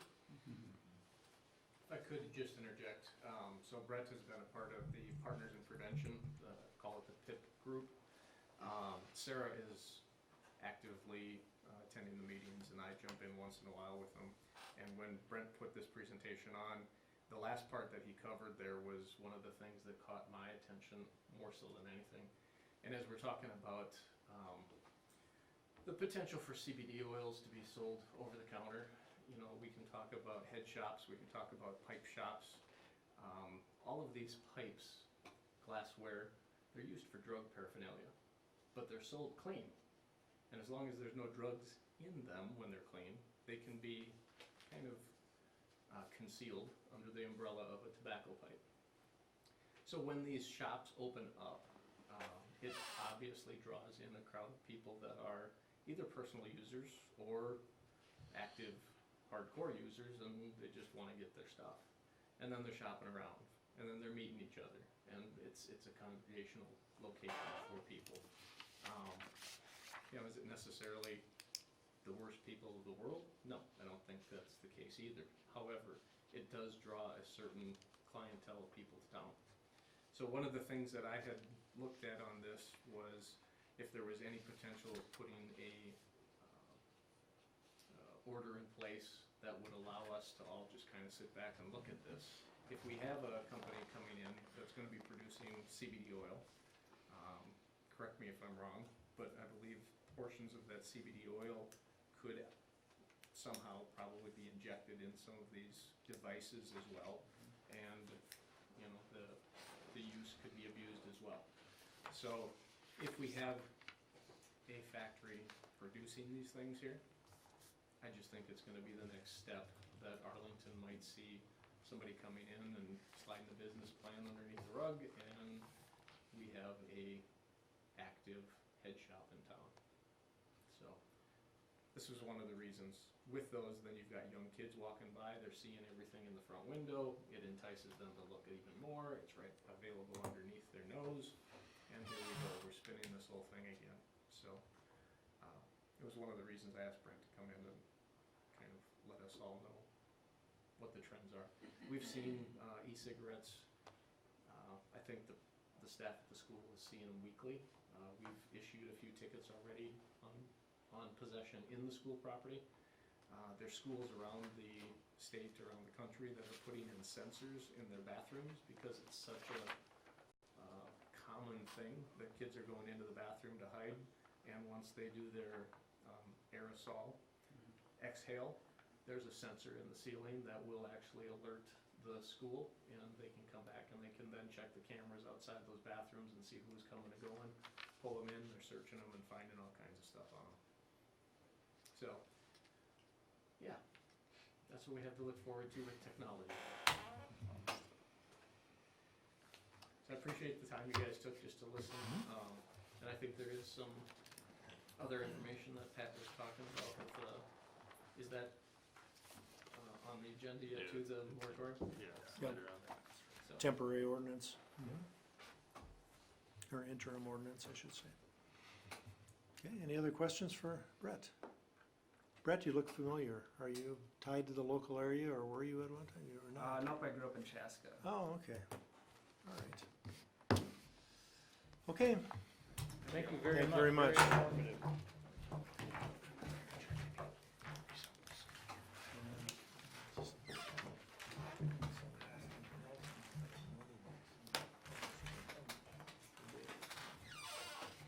Want to go to the ambulance? Might as well, we're just sort of, Got them. we're just doing a juggling, Flip-flop. juggling here. We have three people here tonight, I think are here to discuss item number 17, so we're gonna jump to that rather than keeping them waiting. Item 17, update on ambulance coverage, the weekend of October 11th through the 13th. Maybe if we could have Daryl and Bob come forward, if you'd be willing to. Bob Luth from our local ambulance service and Daryl Roddy from Ridgeview. So just, council, just to give you kind of a quick update on what happened, there was an incident that happened this last weekend where an individual needed ambulance transportation, and that individual ended up being transported by Ridgeview. However, the individual would have preferred to have been transported by Arlington Ambulance. Unfortunately, at the time, Arlington Ambulance did not have sufficient coverage. The individual who is being transported, the individual that was coordinating that, was also curious as to know why Gaylord was not able to respond. And at that time, Gaylord was taking 911 calls and responding to that. And so, again, it was Ridgeview that ended up doing the response. And I think that there's been some questions about where we are with Arlington and Gaylord and how often does this happen that we don't have sufficient coverage. And so we've got the experts here, Bob and Daryl, to give us some information on what happened over the weekend and what we have to look forward to in the future for ensuring that we have sufficient coverage for Arlington residents. Sure. Well, let's go back. This has been an ongoing problem for the last 2 years, going back to having enough volunteer staff, and that's kind of what started the whole conversation to get a JPA and forming a new program that would pool the staff from both Gaylord and Arlington, because both of the communities struggle with having 24/7 coverage with enough EMTs to cover all the hours. It's just part of not having enough volunteers in the communities. I think Arlington currently has 17 people on their roster, that's EMT and EMR level, but of that 17, there's probably about 9 of them that are taking active calls. So 9 people that are covering 24/7, it doesn't always work out. And So what happened this weekend, and like I said, it probably happens about 5 times a month, where there's short hours, and the same thing's happening on the Gaylord side. And then they ask each other to help cover their calls as a mutual aid, part of their mutual aids between the two towns. So in this scenario, this is a routine transfer that's going out, and instead of taking Gaylord to do that transport and taking away, having no ambulances available for 911 calls, they call Ridgeview to take the routine transport, which makes sense because now you still have an ambulance for a 911 type call and then schedule an emergency type call. So that's why Gaylord didn't take that call, is because it left them available for the emergency call that would come in. So fast forward, I mean, that's where we are today in the whole JPA concept, is to be able to have staffing and to have a paramedic service 12 hours a day, 7 days a week, and then go back to volunteers during the evening hours of both communities covering that. Because during the nighttime hours, it's not as big of a deal. They've been able to cover the nighttime hours. The issues are permanently related around to daytime and on weekend hours. And that's what this was, is a daytime weekend hour where they didn't have the staffing. And the current status of that is we are, the 2 ambulance services are working through the logistics and working out scheduling and stuff like that. And the 2 cities still need to kind of meet and figure out how they're going to take care of the finances, both the expense and the revenues, during the interim period of the JPA trial. The city administrator for Gaylord has been on medical leave since with the approval, basically. So there's been no advancement at the city level just because they haven't had their city administrator be available to meet with that. So I would, excuse me, I would anticipate that probably I would hope by November-ish, end of November-ish, we would be in the trial and doing that JPA function. So again, what does that mean? That means during the daytime hours, there's going to be 1 ambulance that's staffed between the 2 communities, and that's either in Arlington or it's in Gaylord. And in the opposite community where the ambulance is will be a paramedic and a chase vehicle. So you have local response, and when there's a call, they both respond. If it's EMT BLS level, then they would transport without the paramedic, and the paramedic stays in the community to respond to the next call. If they do need the paramedic jumps in the vehicle and does the transport. During the evening hours or nighttime overnights, both communities are still covering it as a BLS volunteer service. There is in our plan, in the budget plan, to have a backup secondary vehicle, but that's only dependent upon if there's enough volunteers to staff that second vehicle. So, you know, it's not a question about money, it's more about do we have the volunteers to be able to do that. So, Was part of, I talked to Sarah yes. at the ambulance service Yes. to just kind of pick the brain on what happened. Yeah. And my understanding was, and I understand there's a shortage with volunteers, wasn't there one of the volunteers that took 2 or 3 weeks off? From Arlington? Correct. I'm not sure. I'm not gonna use a name. Yeah. Yes, this volunteer didn't really take the time off. This volunteer is at another job. Okay. And,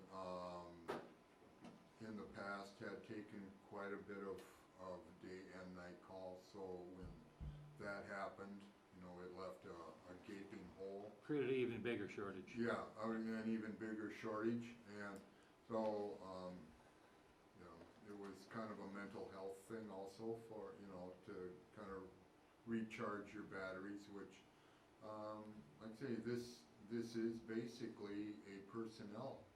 You know, the bodies aren't out there, and the ones that are out there are getting, are getting kind of overused, so to speak. And it's not, you know, for lack of, say, Sarah trying to fill these positions. We're getting text messages, emails, you know, constantly. We have this shift open, we have that shift open. Anybody, you know, can you do 2 hours, 3 hours, whatever, you know, if you can just step in and take part of it, you know, or any of it, you know. We get those emails, you know, constantly, and if people can do it, they can. And you know, summertime is always kind of a hard time. People have lake cabins and want to do other things, but it's definitely trying to fill our schedule hasn't been for a lack of trying. It's just that, like I say, you know, I did a count tonight, or this afternoon, and I think our total numbers are even lower than the 17 number that Daryl just mentioned. That might be, you know, including the paramedics that work out here. But as far as people who take at least one shift a week, you know, I think we're down to 9 that are actually trying to do, you know, 24/7, 365. And we are meeting Wednesday night with the Gaylord group to kind of go over some more of the scheduling ideas and what we have down on paper, you know, to move this JPA thing forward. We've come a long way. We've got a plan for scheduling and how we're going to do it. Now, I think maybe at the next monthly meetings, we will, you know, kind of present it to, you know, the people and say, can you give us, you know, what can you give us? So hopefully that will, you know, get the ball rolling a little quicker. We do have kind of a basic policy manual that we've started to put together for both communities, or for the JPA, to kind of cover some of the, let's say, disciplinary and, you know, just the general, you know, this is the way we're gonna operate. So progress is being made. But yeah, it's definitely a personnel issue and trying to get coverage, because, and we're constantly working on it. Same as the fire department and everybody Same as else. the fire department. So what can we do as a community, you know, like as city council members, can we come up with some sort of an idea to try to raise awareness and generate some excitement around getting involved in your community? I think we can. I think we, you know, you can sell anything to anybody, you know, I mean, if we can market this the right way, I think, you know, and just make people aware that this need exists, I think people in this community would stand up. I think they would. But the question is, how do we do that? How do we do that? And it's, you know, like you said, it's not just ambulance, it's fire, it's a wide variety of groups. I mean, do we put together something like an expo at the community center here, where every group sets up a table and we advertise it heavily, and people can come in and hear about these different groups and sign up on the spot or get more information? Or my husband had an idea when we were at the party for the ambulance for the 50th, and Marge was talking, a lot of the people that were original members were talking. He found that hugely inspirational, and he thought, you know, what if, Kurt, I don't know if you've ever done this in the paper before, but you do like a business spotlight. What if you did a spotlight on people who serve the community, and, you know, they get to talk about why they find that important and what they've done to contribute to the community, and then you can have a little piece on, you know, if they're ambulance or whatever, you know, just to kind of generate that interest. Well, I know that there's been a lot of effort to get the word out. They've been at open houses, they've been at the chamber meetings, we call it the business expos, and Kurt's had, I don't know, there's been probably 6 articles about the ambulance service in the past year, right? I mean, there's been a lot of press out there, and none of that has brought forward a lot of volunteers. I think that volunteerism has changed, and that's what you're seeing, the same thing with the fire departments. The amount of time that's needed to train to get yourself ready for that, and then being on call is a strong commitment. And I think people are, and there's other things to volunteer for, right? I mean, you get involved with your school, you get involved with your church, you get involved with city councils, right? I mean, there's all kinds of other volunteer opportunities. So I don't think it's a lack of people having interest. I think it's just divided out so much, and this one is a big one as far as time commitment, and it's hard. And I know that in the past year and a half, we've had probably 4 people that came on and, you know, after 6 months they go, I can't do this. This is too much of a commitment and I can't maintain it. So then what do you think is the solution? Well, one is reduce the amount of demand, and that is this JPA, so that you don't have to cover so many hours. I mean, when you're on call 24/7, 7 days a week, you know, every holiday and weekend. I mean, where they're having issues are days and weekends. Days because they have jobs they're doing, right? Weekends because, hey, you know, I want to go to the cabin. I have these other things I want to do, so, you know, but I'll commit my nighttime hours because I can do that, and if I don't get a lot of sleep, yeah, my next day is kind of tough, but I'll live through that. So reducing the demand, and the JPA helps with that because now you're not covering every single day, and you're sharing that load with Gaylord. Gaylord has the same exact issues. They are down probably 3 to 5 shifts a month as well as being open, and they just had a person have surgery and they're gone. They're off the roster for 4 months before they can be to go back and work, and that hits their demand as well. So that's your first action, and that also will depend. Your JPA still depends on volunteers because you're going to have a paid person for 12 hours a day. And after that, you got to look at even more paid staff, right? And the difficulty is the run volume isn't there to support that, and you're going to increase your cost. And yeah, you might have your ambulance staff, but it's going to be on everybody's tax-paying roll, right? Because the volume and ambulance services only receives money by doing a transport, and there's still only 400 calls a year here, and that doesn't cover the expense of 2 full-time staff people. So this whole creation of the JPA was a way to try to fix, and not just do a Band-Aid by going out and knocking on everybody's door and saying, hey, you want to come in, because it helps for about 6 months, and then you lose them, and then you got to go through the whole process again. And that's kind of what the cycle that the city has been experiencing for the past couple of years. So hopefully this JPA stretches that out, takes a little less demand on the volunteers on the current status, and it may not fix it. In 2 years or a year from now, we might say we still don't have enough volunteers, and then you got to look at, well, how does that get done? How do you do that? And the only way is to get to pay staff, and that's where the city was about 2 years ago, if I remember right, almost about the same time of the year. That they say we can't, manage this, so we're just going to hire people, right? And that it was going to increase your budgets. I mean, have all the things that are related to that. So, yeah, I think the JPA is your best. You are being very creative. The city's being very creative right now in having that discussion with another community to do that. And it's not been an easy task because all the things that are related to the 2 communities, right? So to get to this point is historical in my eyes, and not even being a member of the community, of either community. But I know that there's issues that sometimes don't always jive right? So to have the 2 councils be in support of this, I think that's your answer for now.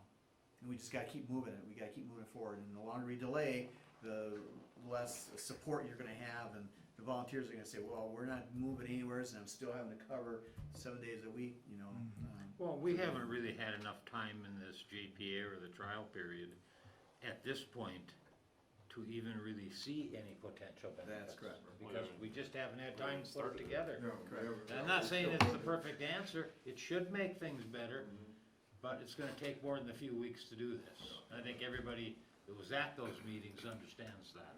We're still in the putting Yeah. together stage. Right. And until those schedules get built, then you'll find out where you're at. And I would say the biggest problem we probably have, aside from all that, because those are things is the dispatching piece, because that involves another entity.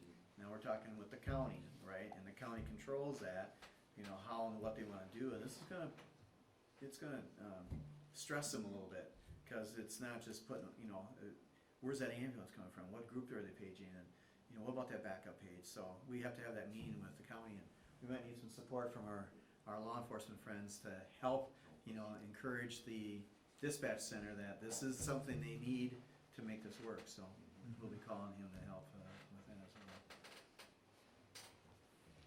well. Are there other questions I can try to help answer?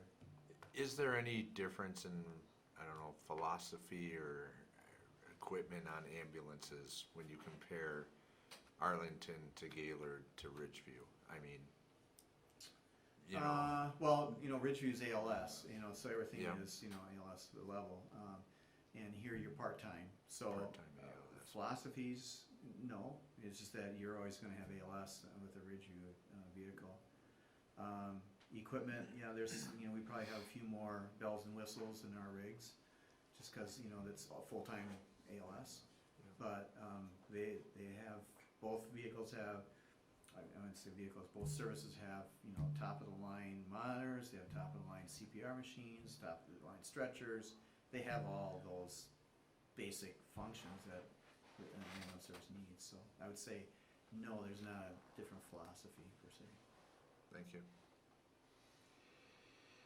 Okay, any additional questions for this gentleman? Thank you very Yeah, much. thank you. Thank you. Yep. Thanks for coming. Yep.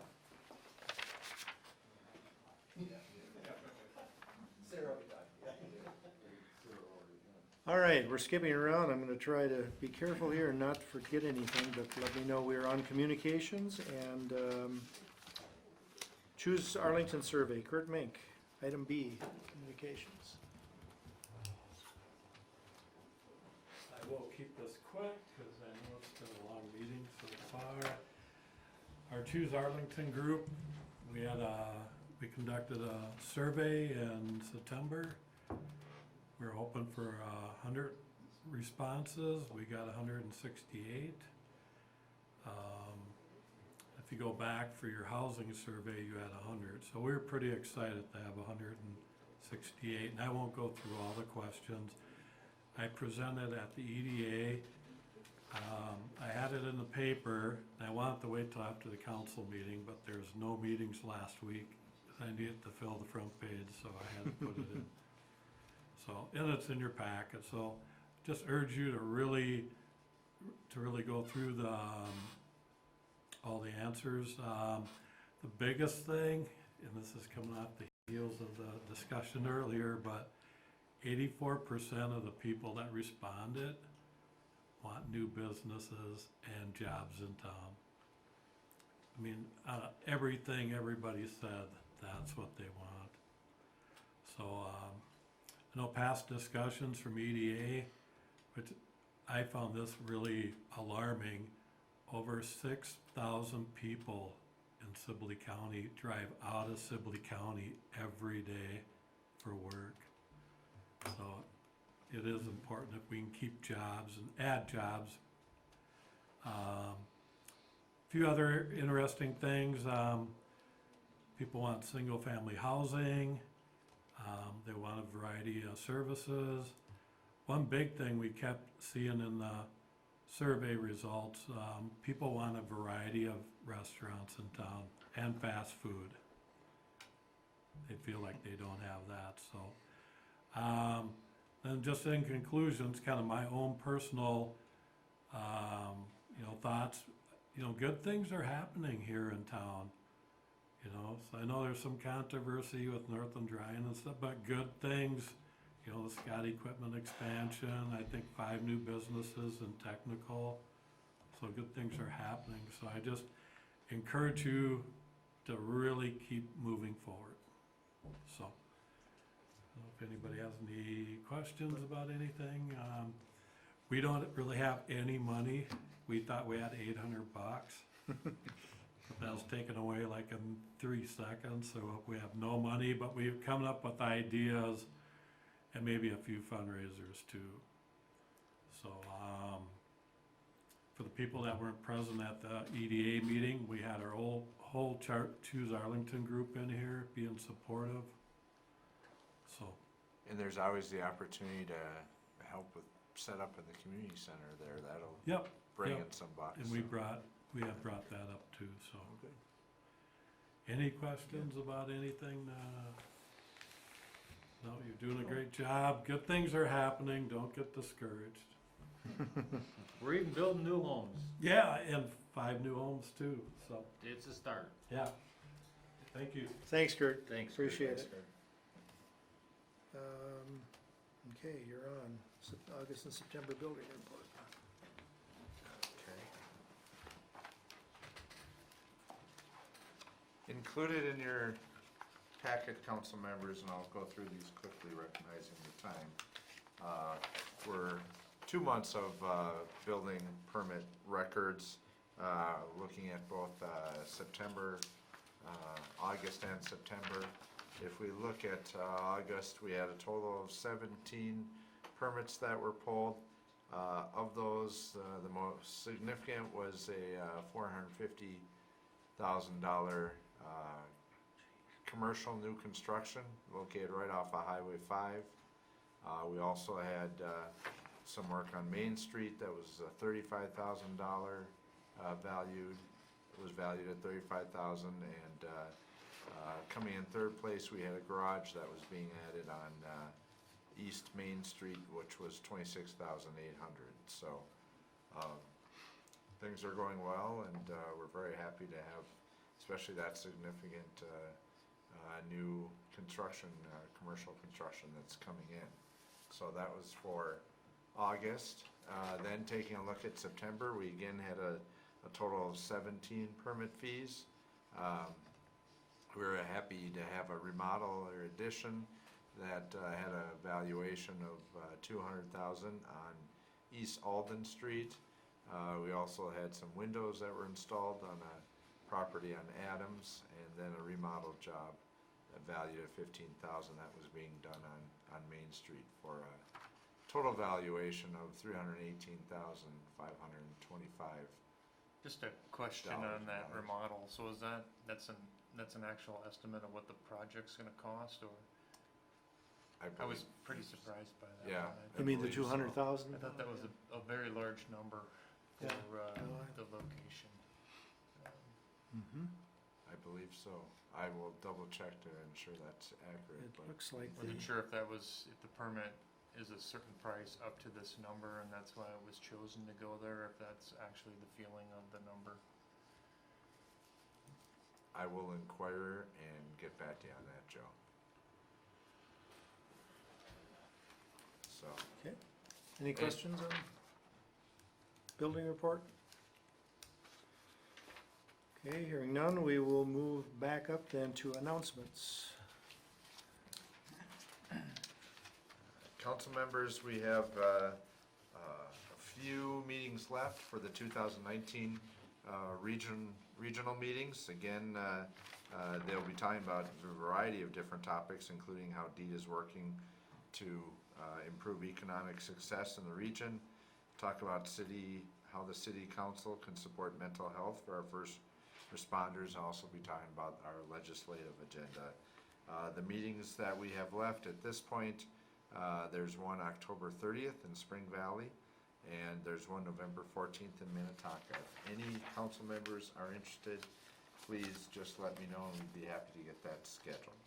Second announcement is that we do have a Arlington Arbor Day being planned for Wednesday, October 23rd. Members from the Parks Department, as well as students from Mr. Elsa's science class, will be meeting at 8:30 in the morning on West Main Street near St. Paul's Cemetery to participate in Arbor Day celebration, where we'll have none other than our own mayor reading a proclamation. Our maintenance supervisor will be doing a tree pruning demonstration. And last but not least, we will be able to plant a number of trees. So hopefully that's something that Kurt, maybe you can attend. So thank you everyone for participating in that.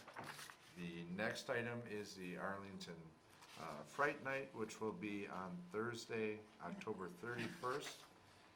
It'll be from 5:30 to 7 p.m. trick or treating along the Main Street Along Main Street. They'll have a haunted house, free food and games, and that'll be above the dugout. If you go to Maverick Automotive, they will have a photo booth from 4:30 to 7:30, and I do know that they are looking for volunteers to help out with setup of that event. Last but not least, I wanted to make you aware of the Fall Care event, which is scheduled for November 7th. 2 sessions at 2 and 6 p.m. here at the Arlington Community Center. They'll be having Robin Thompson, a senior outreach specialist with the Minnesota River Area Agency on Aging, who will present what's new in Medicare for 2020. So a number of other groups will be there, including UCare, Trailblazer Transit, U of M Extension, and Sibley County Public Health, Veterans Services, and Minnesota Valley Action Council. So those are events that are occurring in the future. Okay, any questions on the announcements? Yes, on the tree planting, do you need help with the planting of the trees, and if so, do you know the my Wednesday is really busy, but I can maybe squeeze time in at 8:30, should be done by 10. 8:30 to 10? You Yep. can count me in, I'll be there. Okay, any other questions? If not, we're gonna move on to item 8, Police Department update. Chief John? Short and sweet. All right. I think you all got the printed update that Vicky puts out. Just some notable things on there. We had a couple truancy issues with the ordinance that we had, and we followed up with the school with that. Just want to point out the ordinance is being used. As far as the rest of the calls go, unless anybody had anything in particular on a question, I'd be glad to answer anything in particular. We have been doing, as I said, random checks on Northland Drying, and we're keeping Ross in the loop with those results. We'll just continue doing that until we're told otherwise. So, we did have the football game, the homecoming game. We staffed that with myself and an officer.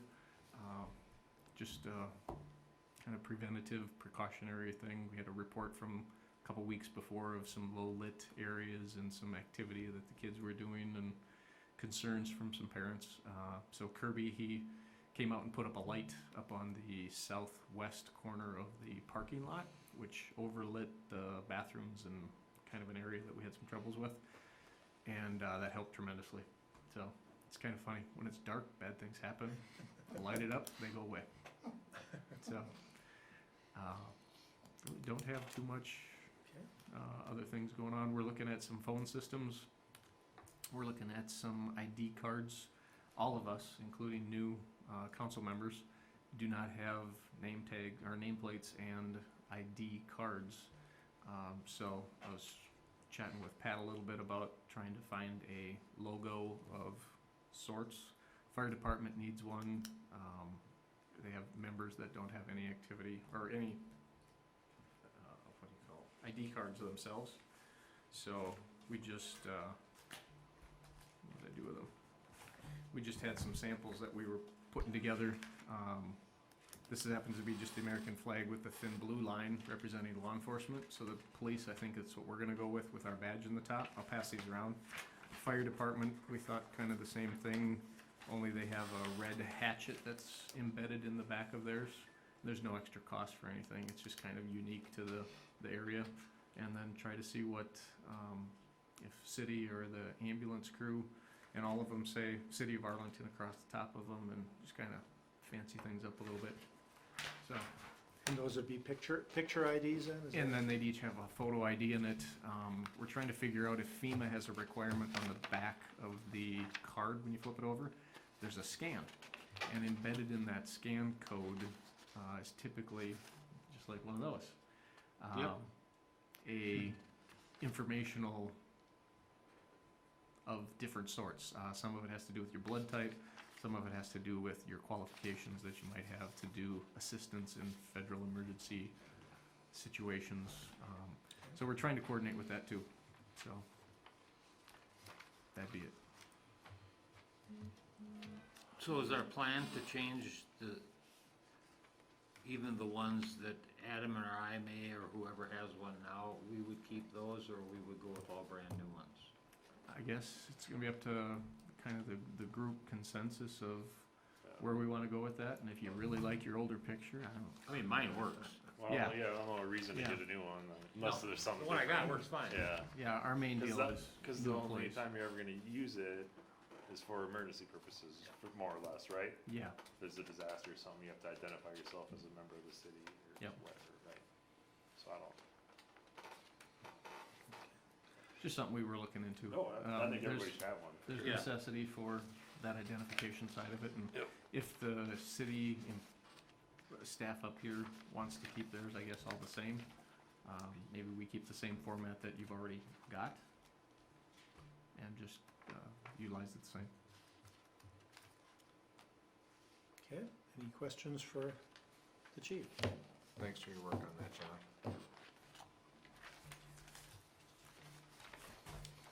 Look pretty sharp tonight. Don't get used to it. Don't get too used to it. Be a policy next week. Okay, item 9 on the back. Lawsuit acknowledgement.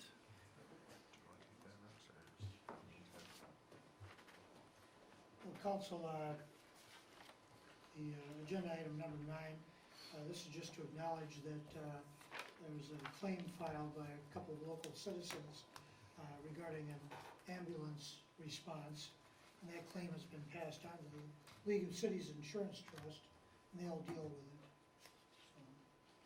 Okay. All right, moving on to ordinances. First reading of ordinance 327. That is one that's dealing with interim ordinance establishing a moratorium on establishment of business selling commercial tobacco and related devices. Council members, I just wanted to provide you with a copy of ordinance 327. This is something which I believe John alluded to earlier, which is referred to as the T21. Based on discussion with John and some information that was provided, I put together the ordinance. It would be an interim ordinance establishing a moratorium on the establishment of businesses selling tobacco, tobacco-related devices, and electronic delivery devices, and nicotine and lobelia delivery products within the city limits, and it should end there. It should not include an authorizing summary publication thereof. So this basically would be the first reading, and I will turn it over to Ross if he has any comment or thoughts on. Well, we're allowed to put together an interim ordinance for up to a year if we're studying an issue or a problem or deciding how to deal with it. Actually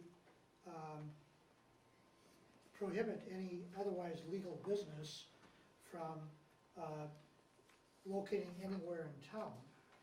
In other words, we can't put a glass dome over the whole city. What we've done in the past, though, and what is legal, is to put in restrictive zones. For example, no closer than 2,000 feet from any school. But if you do it that way, the zones, especially in a small town like ours, take up enough space that we're basically forcing, the legal areas where these businesses could be established to the four extreme corners of town, where there is actually no practical location where they can create their business. And the courts have upheld that approach. So it's kind of, playing a little game, but it works, so. So this is an interim, it would be for no more than 1 year, Yes, and it would give the city to study the issue in its entirety and come forth with a permanent ordinance. but I guess our expectation is we're gonna propose permanent ordinances, including the T21, in the very near future. Yeah. So we already have a lot of material on it. And I'm sure you've seen in the media, newspapers and so on, it really is a building wave. I think I get the Minneapolis paper, and I think just about every day I see another city or two that have adopted the age 21 age limit on purchase of tobacco products. Doesn't mean we have to do, what everybody else is doing, but something the council can certainly consider. Okay, so this is the first reading of ordinance 327. You have it in front of you, and it's open to any questions you might have. Second reading would then take place at the next council meeting. We do not read it in its entirety, but it's here for you to read, and the public certainly has a right to know what's involved in the ordinance also. Are there any questions? Okay, this will go down then as the first reading of ordinance 327. Resolution, item number 11, resolution 59-2019, approving revisions in the schedule of fees and charges for various services, license, and permits. I believe there's just one change proposed. Correct.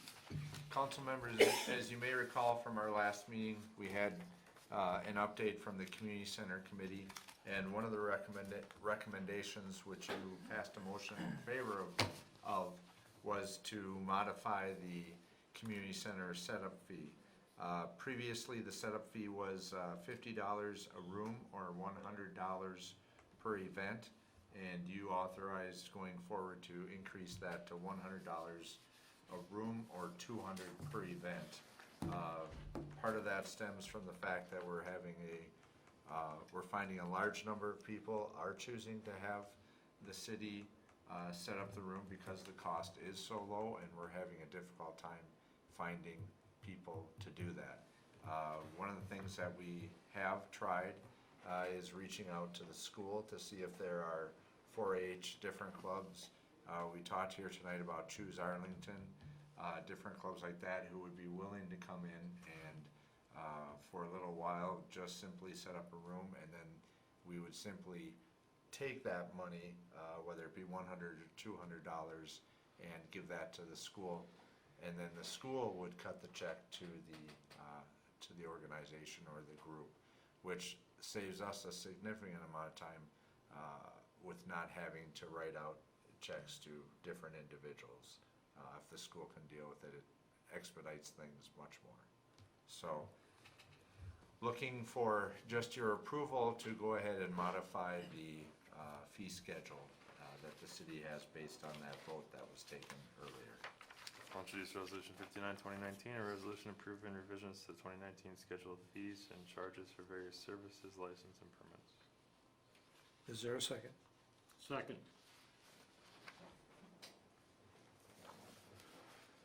Resolution 59-2019 was introduced by Councilmember Cowell, second by Councilmember Hattlestead, and that is a resolution that adopting a schedule of fees and charges for various services, license, permits. Just to clarify then, it's for the setup fee for the community center, and that changes the rate. Additional questions? Hearing none, we'll vote by roll call. Councilmember Hattlestead. Yes. Councilmember Morgan. Yes. Councilmember Gilman. Yes. Councilmember Cowell. Yes. 4 votes in favor, none opposed, 1 council member absent. The resolution is adopted. Just an aside to that, I know I forgot all about, Ross sent out the email about the other stuff we had recommended about the damage deposit. Could we get that on the next agenda, possibly? Yep, certainly.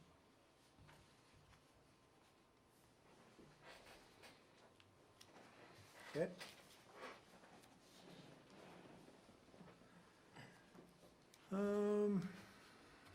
Item number 14, approve or deny proposed loan agreement from Minnesota Valley Electric. Ross?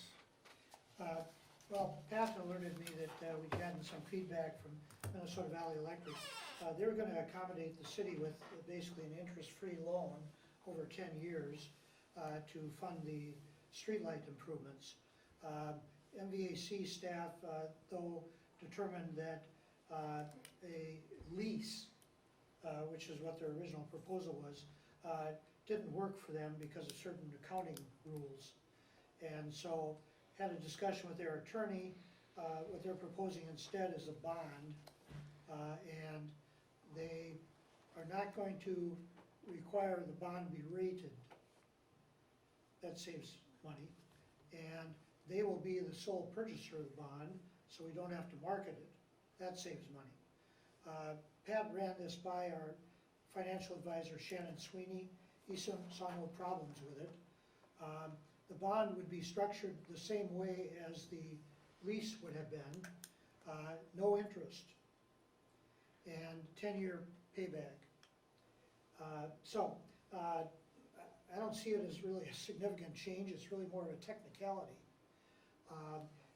Also, we've discussed, should be no need to hire a bond counsel, to charge us $5,000 to hit the red button on their computer and spit out the usual bond forms. Those forms are available. I've done bonds for the city in past years. It's been a while, but it's usually in a situation like this where it's a very small bond and we don't want to pay that $5,000 to have the paperwork done, and the buyer is not going to be fussy about it. And actually, MVC's attorney has offered to send me the bond templates. They've apparently done this or been involved in this in the past. And I think Shannon Sweeney also has those available. So, I guess as an information point to the council that it's not gonna be a 10-year lease, it's gonna be a 10-year bond, but it should work out exactly the same for the city. And that was for the 100,000, correct? 90s. Or Yeah. a little less. They will do 75, we have to do 25, so it's 90-some thousand. In the 90s, yeah. That we would actually finance through them, and then we would put up the remaining 25%. But that's beats borrowing the money anywhere else and paying interest on it.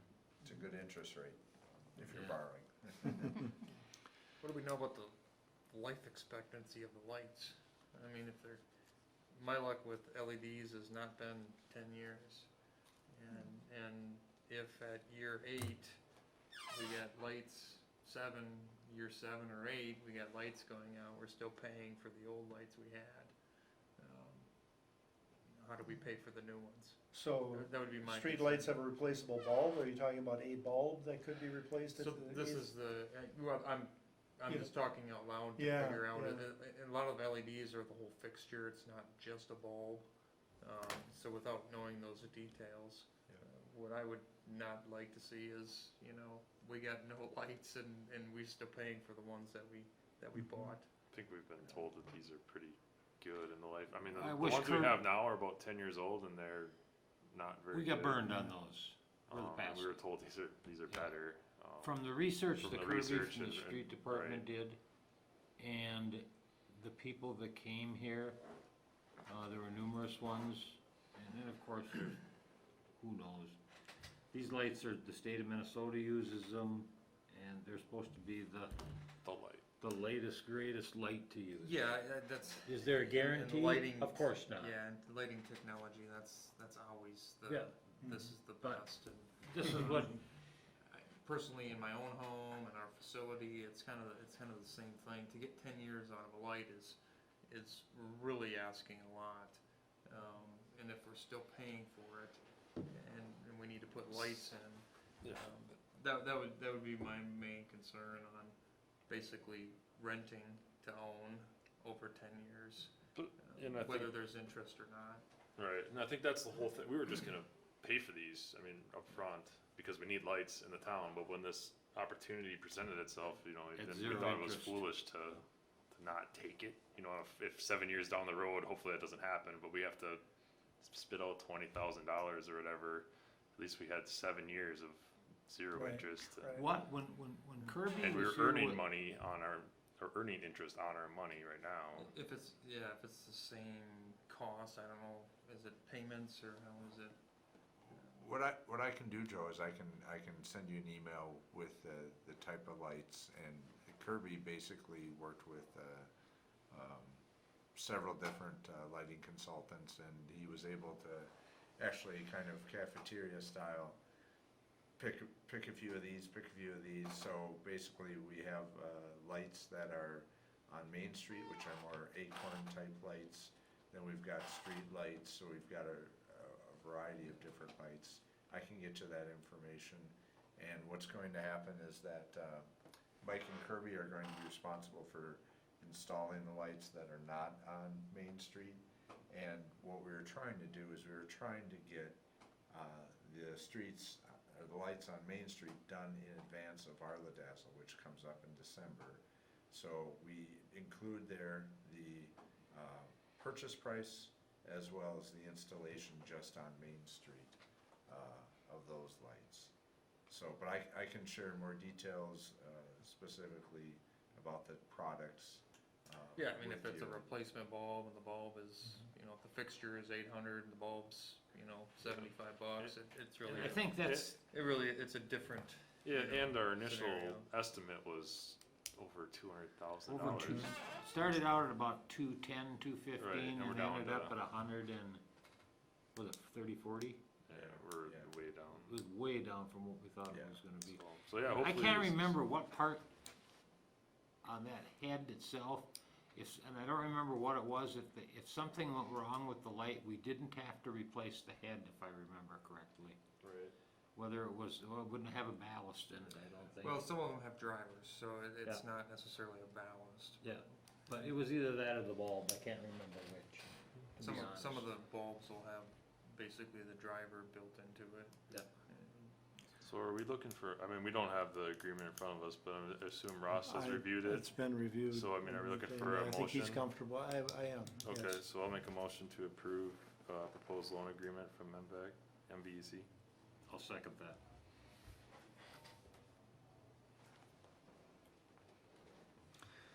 Motion by Councilmember Cowell, second by Councilmember Hattlestead to approve the proposed loan agreement from Minnesota Valley Electric, MVEC. Is there further discussion? Hearing none, all in favor say aye. Aye. Opposed, no. Motion carried. Item 15, Planning Committee recommendations, there were a number of them here, and I think that probably just City Administrator Melvin can share some comments. There probably will not be any approved tonight or acted on tonight. I believe that, you know, with Cynthia Smith-Strack's limited time, I think she would like to know kind of where you guys stand with regards to the possibility of a kind of a blended commercial industrial property. So unfortunately, Michelle is the one who is on the Planning Commission and would be able to talk in more depth about this. But you should have in your packet memo from Cynthia Smith-Strack, our planning consultant, where she basically is laying out what they are looking to do. They're looking at an area located west of 401st Avenue. I'm gonna stop you right there. I think that's a misprint. Is that I think it's to be, are we talking about the farmland that's across the road from Hagen Miller's? That would Yes. be east of 401st. Oh, east, Correct. okay. Yep, that would be West east. is where Hagen Miller lumber Okay. is, so. Yep, east of 401st Avenue. They have taken a look and they think that that would be kind of an ideal area, well situated for something a little upscale or a little different from what would just be an industrial area. So the recommendation that is coming from the planning committee is that you can consider that area. When we talk about kind of an industrial commercial blend, she has listed down what things are prohibited uses as well as what would be considered ideal for that area. So you can see some of the things that they talk about is, you know, the limited outdoor storage. It should not exceed the first floor of the building. It also talks about noise, odor, particulate matter. It talks about the type of building that should be constructed. Typically, it's a little nicer aesthetics from the outside. So those are the things that are specifically being desired in that area. A pole frame construction is not something that you would find there. Metal roofing is not allowed. Any driveways or parking areas would have to be concrete or asphalt. So those are a number of the issues that would impact this industrial commercial blend. Are there any questions or any concerns that you have with? Doesn't the bank own that field? Correct. Yes, they do. It's Yeah. basically right across from my Right place. across from where you live, yep. Yep. I mean, when we're out of, the city's out of land, Yeah. so hopefully, I mean, they're trying to find somewhere to do something with. Does that mean they're willing to sell to somebody or? Nope, nope. At this point, what this just means is, if you were to look at doing an industrial commercial blend, the planning committee has taken a look and said that would probably be an ideal area to accommodate something like this. It's kind of the gateway into the, into the city, tucked back a little bit behind that corner spot there. When I look at it, I think it in a way addresses all the issues that we're dealing with the location of Northland Drying. In other words, getting it, or making accommodations that, yes, it's sort of close to a residential area, but with a blended type of control over it. You're gonna keep out the big noisy manufacturing. Yeah, it's not zoned for heavy industry, so. It kind of fits that, it's almost like a retail Mhm. corner.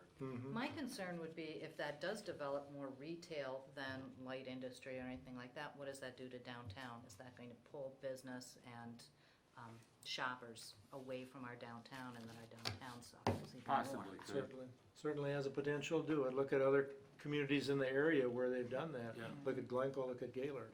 Yeah. Their downtowns aren't as vibrant and It's active killed as their ours. downtowns. Yeah, so I mean, there's a give and take, it's harming the downtowns, but yet it's creating additional businesses and retail opportunities, so. So this is, I guess, she just wants some input, positive or negative, there's a consensus as to if we Yeah. think that's a good idea to look at. If they should continue to proceed, the one thing that you do have with this is that it would require a conditional use permit. With each and every one, one, so yeah. there would have to be some oversight Yeah. of what they're proposing, and it's not just, you're not automatically. No, it'd be on a case-by-case given it. basis, It's- really. Correct, yep. Yes, and so Cynthia will be here, her final, she'll be here through November 15th, and I think that if it's something that you're interested, now might be a good time to at least let her know that, so that she can prepare some stuff and try and wrap this up before she leaves, if that's possible. Okay, so what is the consensus of the council? I'd be okay with it if there's some plan in place to consider the downtown. I agree with you I'm for it, but that would concern me heavily. Because as I said, you go to some of these towns and it is, Glencoe, it's killed their main street. Yeah, there's not much there. From what it was 30 years ago. And granted, they've got more business on the outskirts of town. They've gained business, but they've wiped out their main street. And I'm not saying that would happen here, but there's a definite possibility that could happen. And I don't think we want to wipe out our main street. There's a lot of things need to happen before this would Yeah. ever be Oh, put in absolutely. place. Yeah. They'd have to acquire the land, number one, and then, like you said, each and every tenant or owner of property that wants to locate there would come to the planning and zoning for their own separate. Yeah, I'm kind of, it's like my front yard, so Yeah. I don't know if I want to make my statement on it. I mean, The way it is. Well, the other side of that is though, that if we have a potential business that wants to come to town, we can't put them on Main Street. So where are we gonna put them? That's right. And we're out I mean, of- if we talk we want new business, we have no choice but to put them in an area like that, because they're, what's available on Main Street? So at the same time, yeah, we could hurt it a little bit, but would the town be better off? Maybe. Maybe. And we currently have no place for anybody to go. Anything. So That's I mean, right. even if we at least have some place for somebody to go, I mean, it doesn't, and we get choice or whatever, I mean, at least we can have our EDA director say, hey, well, this potentially could be a place for you, and like you said, they're still gonna have to jump through hoops to even get it, cause we don't even know what's available. Well, on the other side of that is that, that's not to say that 14 months from now, a business comes in that would be a good fit for Main Street, that there would not be a building available on Main Street to put them there. Right. I mean, there is that possibility. I mean, we'll take Snap Fitness, supposedly they're moving shortly. Yeah, That whole building That comes whole empty.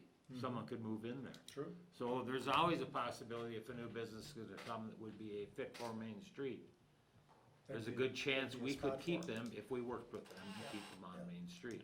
And I think If we can't, then I'd rather have them there than not at all. and that was kind of our direction towards the EDA for now, since we don't have anywhere, is to Yeah, we have concentrate no option right to now. concentrate on Main Street and to make sure those are full. I mean, we wanna keep Main Street vibrant and going without a doubt. But it'd be nice to grow a little too. One of the things that we currently have is we do have MMPA that is, you know, working with us and talking about what a wonderful program the city of Arlington has for electrical, in the hopes that maybe they could possibly attract a data center. If a data center were to come, that would be one possible site where you probably wouldn't be looking to put something like that on Main Street. It'd be a Right. perfect Right, fit that- out there. 'cause it'd be a A huge perfect fit. Huge building, but a very quiet operation. Yeah. Yes, yeah. And a higher quality building, Mm-hmm. so. I can certainly indicate to Cynthia that there is interest in it and just ask her the question of how will this impact Main Street and go from there, so. I think that'd be a Okay. good answer to get. Cause we can only speculate and guess. And I'm sure she can also Yeah. just speculate as to what, But she might have a little more experience than we do. sure. Okay, anything else that we need to run through that came from her? The other item that we had was, the council, if you recall, did send back to the planning committee, consideration about the fence standards.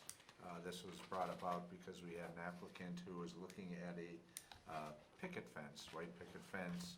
And, we currently, through Arlington, do not allow, fences in the front yard.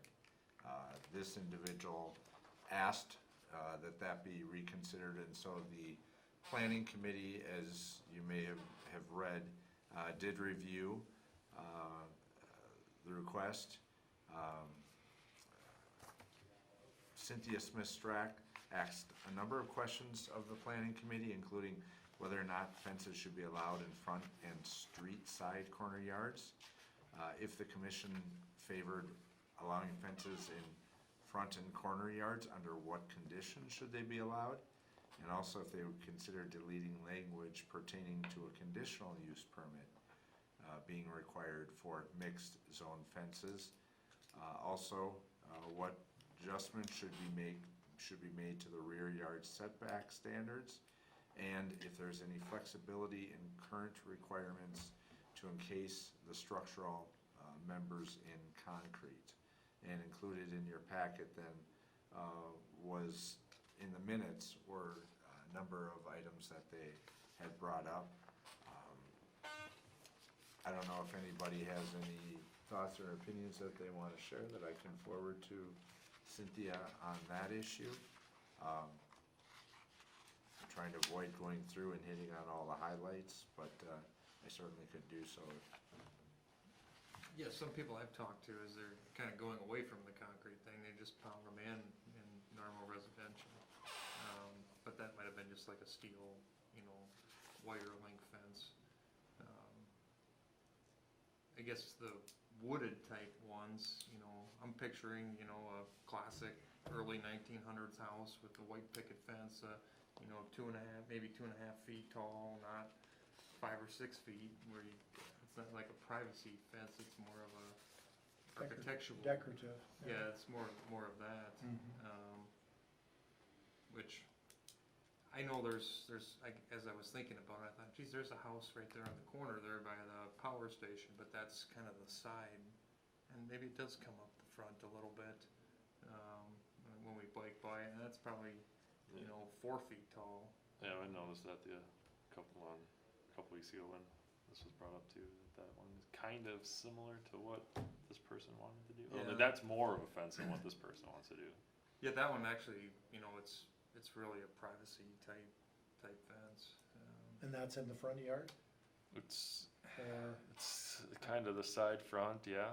where is this located now? Where the railroad tracks and you turn To go off of Main Street when you turn right, that first house on the That's a corner, tall fence. kind of kitty corner from Oh, yeah. Main Street Yeah. for the Yep.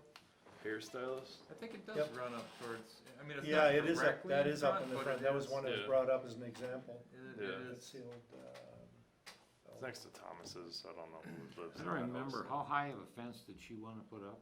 It was small. oh, She's got a three, little. 3 feet or something. Short enough that it was Very open short. enough so that it Yeah. would not block cars' views of the intersection? Or is there blocking of the intersection? That would be a big concern. Yeah, that's always the number one concern, is to not allow anything that's gonna impede on cars approaching the Yeah, the intersection. traffic vision. Yeah,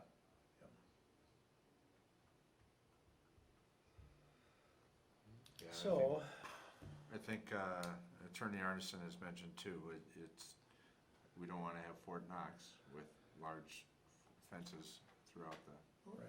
I think I used the term Fort Apache. Fort Apache, sorry. Well, we'll just go with a fort. Wrong Yeah. patch. Wrong I think fort. that one on the corner is a little high That's for- pretty high. That's a what I 6-foot fence. That Yeah, was, it's that not was a- erected before the ordinance. See, we have some fences that are grandfathered in. Grandfathered in. Yeah, that's sort of standard. But I grew up in a neighborhood in North Minneapolis, it was Fort Apache. Every yard had its own fence, and every fence was different. It looked like crap. It really Yeah. did. And again, it was like everybody was forted up, Mhm. and, there was no feeling of neighborhood, Neighborhood. but that's my personal opinion, not my legal opinion. But, So would the council be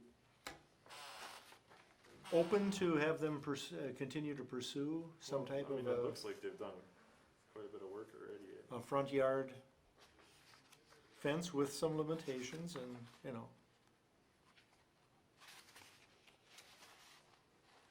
Yeah, I mean, is there? I really don't like the idea of front yard fences, but okay, that's, yeah, that's, okay. Because eventually, if they would come up with a proposal, it would have to be voted on right here anyhow. So, I mean, we might as well tell them before they go to all that work that, I don't think you're gonna have the support. Yeah, I don't know. I think if they can draft some kind of proposal that makes sense, I don't know if I'm 100% opposed to it. But. And part of the discussion was, obviously the fence being open or opaque to allow, more visual going through the fence, 75% open, 50% open. And I think they came to the conclusion that, depending on the size of the fence, you could require a different opaqueness for that. So some of it eventually is gonna come down to taking a look at it and seeing what they think looks. Then it's gonna come down to almost a case-by-case basis. It really would, it really would. Yeah, how many, and I don't know if we know this, how many people in the last 10 years have come to the city and said, I wanna put a fence in my front yard? I mean, are we writing up a bunch of ordinance for 2 people, or 2 residents? Probably. Yeah, I'm wondering why we're doing Ordinance that. Just Just to add another ordinance, we have a unless lot- this individual wouldn't have pressed it as hard as it was pressed, Yeah, we probably wouldn't be talking about it I tonight. agree 100%. Didn't we allow her to move her patio from the back to the street side? I think we did allow that, but we put the question mark on the fence. because it's not allowed, so we couldn't do it. Front yard fences, I think they can be pretty, depending on what kind of material they're made of. If they're made out of wood and they're painted, and 10 years later, people don't repaint them, now Yeah. you've got a nuisance problem. Yep. Just like a house that's not painted. And there's no guarantee they're gonna paint. No, so I mean, do you require write that, everything that in they the be vinyl fence that doesn't need any painting? And now we're getting so restricted. Yeah, It's gotta be an architectural in nature to me that, you know, puts a value on the property and not every house is gonna have that. But if you have the statute, then all of a sudden, the person who wants just privacy to keep their neighbors out is gonna have, you know, Yeah, whatever fence they can get away with. sure. And then we got a mess. Then you probably do have, yeah, there would be. So this, Does the council agree with the planning committee had identified a 2-foot setback from the property line For what? for a fence? That's what's currently in place, right? Unless you get the permission from your neighbor, which is Yes. what's recommended. But the front line, like, is that after the easement to the street? Are we talking about front yard or just in general, Pat? Is that, I think that was the backyard. Uh, I read that. That as the was in back. relation to the streets. So they determined that a 2-foot setback from yeah. the property line Yeah, that's on front, I think. would be beneficial. But like on Ensuring- Main Street, you got the sidewalk and then there's a little bit of grass.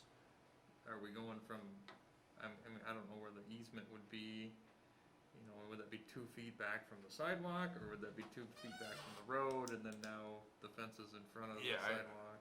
I would assume that it would be from where the easement, 2 feet back from that. So the house side of the sidewalk. Yes, yeah. Which in most cases really wouldn't leave very much at all. It wouldn't Yeah. leave you much to No. put a fence up. yeah, True, and it would make sense in those I situations. think the thought there was to get enough of So you can see. places to put snow when they're shoveling sidewalk, so Yep. that the fence is back from. I just think to be able to do this so that we have something neat and orderly, we're gonna have a 9-page ordinance. It's I probably don't Yeah, know and that then we're easier to say no. micromanaging. Yeah. I agree, I don't Telling know that we can, I'm not against anybody, I don't like restricting people, I just don't like that. But I think that's gonna open up such a can of worms, and every time someone wants a fence, we're gonna have to sit and go through this case-by-case basis for sure. And Should we instruct planning and zoning to discontinue considering front? Yeah. front I would, yard I would fence? say, Okay. I'd go That yes would on be that. our recommendation then. Thank you.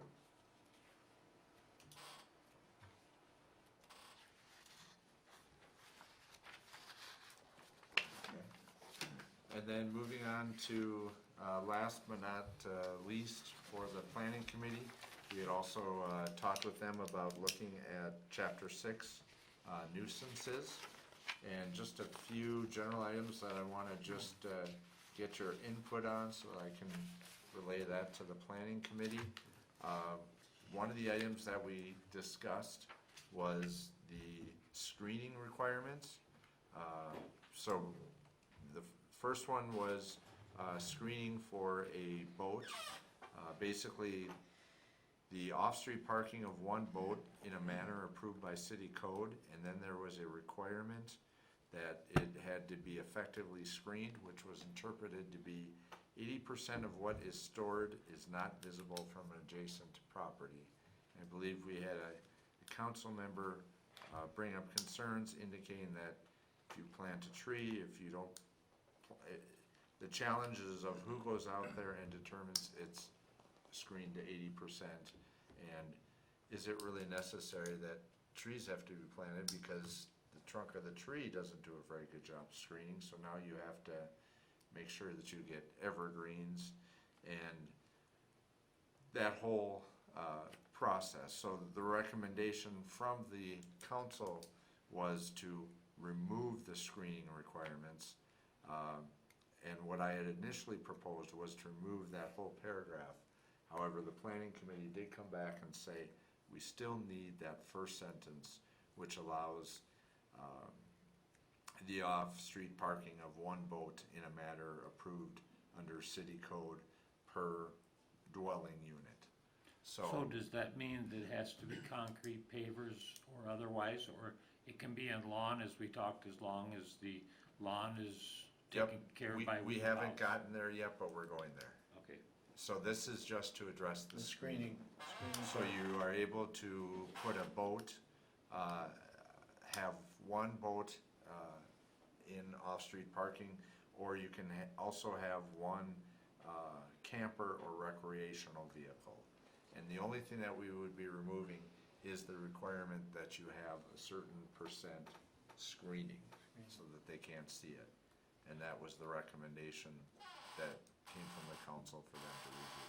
So then a next door neighbor would look out his window and would see that boat that's in his neighbor's yard. Correct. Okay. So there would be no screening requirement is basically what we're saying. And if it's sitting on the street, there's no screening requirement either, and the neighbor has to see it. So no matter where you park it, the neighbor's gonna see it. Yeah, my opinion, it probably should be just parked openly on the street, not connected to a vehicle. I do see that on Main Street occasionally, with a boat, but to me, it'd be better off the street, than just sitting on the street without being connected. There are some restrictions as far as the length of time you can leave it Can there. be on the street. Yeah. Or to- correct. Yeah. I mean, if you're doing things, but in this case, tends to be there. To give you a little background, how this all started was probably me, because. We all know that, we just haven't said it yet. Well, I said it, so I took care of that. That's right. In my backyard, I have a shed. Now, I understand I keep my yard neater than most people, so nobody's gonna have a problem with me. That could arise somewhere else. But for me to park my boat alongside my shed, I was going to have to pour a concrete slab, put pavers in, plant a row of trees along the edge of my yard, enough to hide my boat, and the trees would look terrible in my yard. I thought, why is the city requiring me to spend all these thousands of dollars just to park my boat by my shed? Is gravel not an option? Crushed It wa- limestone or it gravel? wasn't. That was one, It was an option? gravel pavers or a concrete pad. So what the city would then be telling me is, Tom, you have to go out and then I brought up, of course, so then I put along the edge of my yard 7 maple trees. Okay, well, that's not gonna do anything because you're gonna still drive by and see my boat. So now I have to plant pine trees, Oh, to not see it from the road? so you can't see it from the road. Yeah. Have we had a lot of complaints from people about visibility of boats? I mean, is this a thing, or is this just the I had council considering? I was eating at the one restaurant and a gal had gotten ticketed for a camper being parked in the yard and not on pavers or concrete of some Chief sort. gone? Yeah, he's gone. I believe that the police department, and maybe Ross can fill me in here, they've kind of put a hold on all that ordinance for the last while, haven't they? I don't believe they've been writing out any tickets. Yeah, the chief had expressed that some parts of the ordinance are vague, and asked my opinion, and I said, well, let's see if we can't clarify some of this, and in the meantime, maybe it's not something we want to try and rigidly enforce. And a comment, we used to have no regulation regarding storage of vehicles or equipment in yards. The perceived problem, this was many years ago, was the individuals who would, let's say, have a camper or a boat and trailer in their backyard that they hadn't moved in 8 years, and it was, just a nest of weeds, perhaps even vermin, and so then the council was getting complaints about that, and so then we gradually started asserting more and more regulations. And this most recent version, I'd say, is the most restrictive that we've had in the history of town. I mean, if it's licensed and you're using it,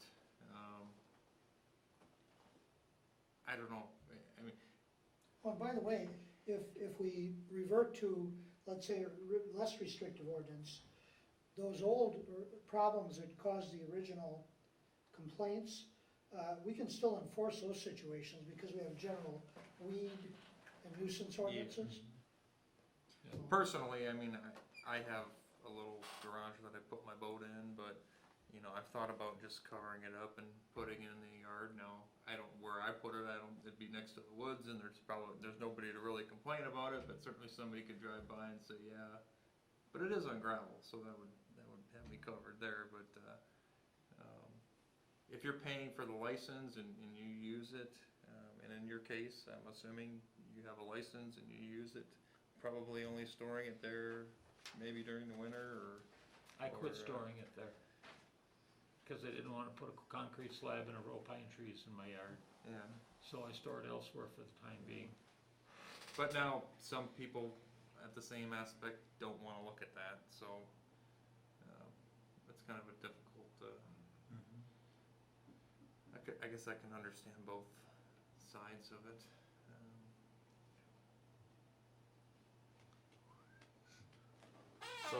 So the second issue, after the screening, as we're talking about here, is alongside the street or in the front yard. So if you're an exterior side yard, so you're Corner lot. abutting, yep, you're abutting the street, or if it's the front yard, you have to have an improved surface in those areas. So you can't have a vehicle or something on the grass. In your front yard or side Yep. yard. Yeah. However, if we're looking at the backyard or an interior side yard, so if instead of abutting up against the street, you just abut up next to your neighbor, you can put a vehicle on On grass. grass. Yep. As long as it's neatly maintained. Yep.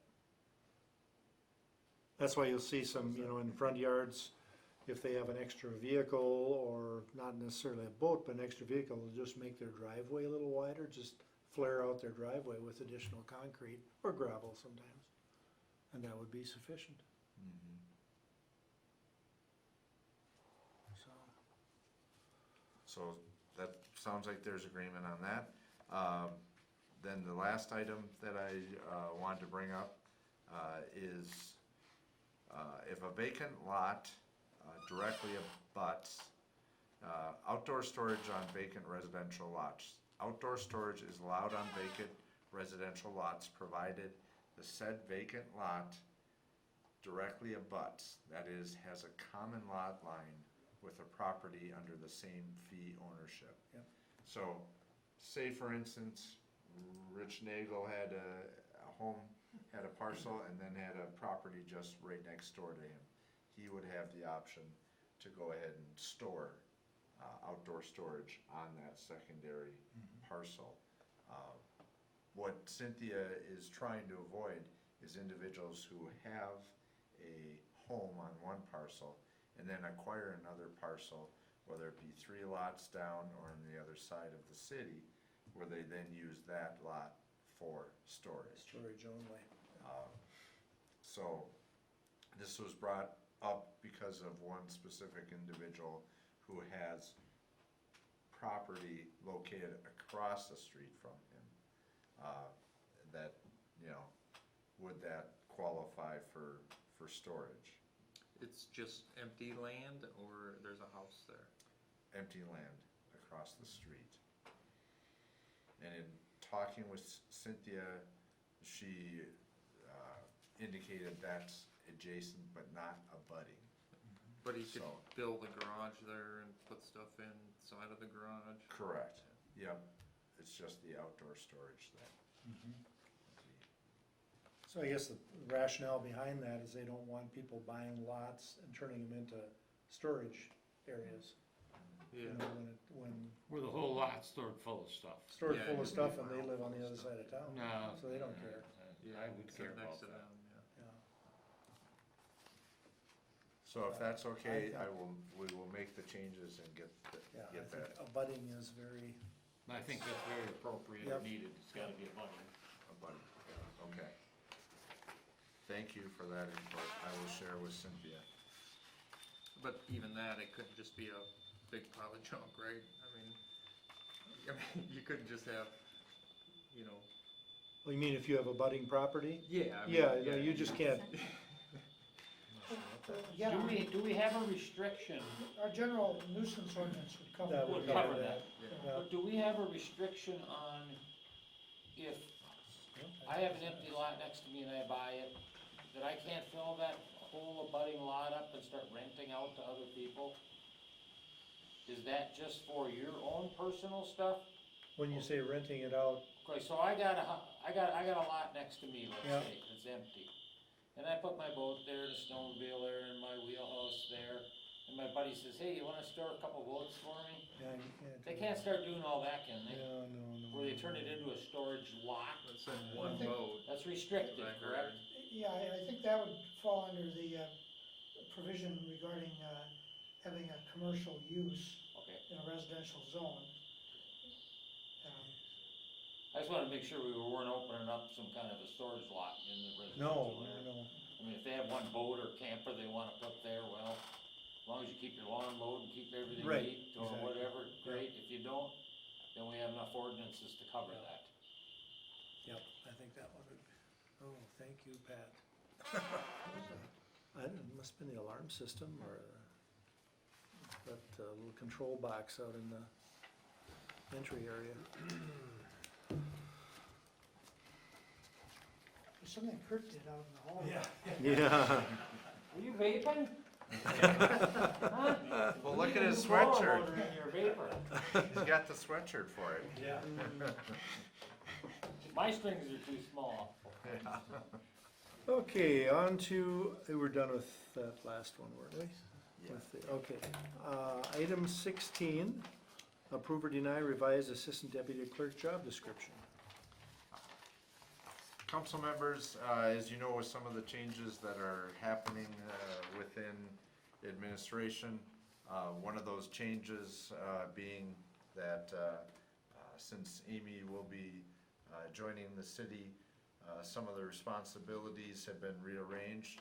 What we have done is we've been working with the Employee Relations Committee consisting of Council Member Michelle Batcher and Tom Hattlestead, and looking to make some changes. We have taken a significant part of the community center responsibilities, actually all of the community center responsibilities that we can move, and have assigned those to the community development director position.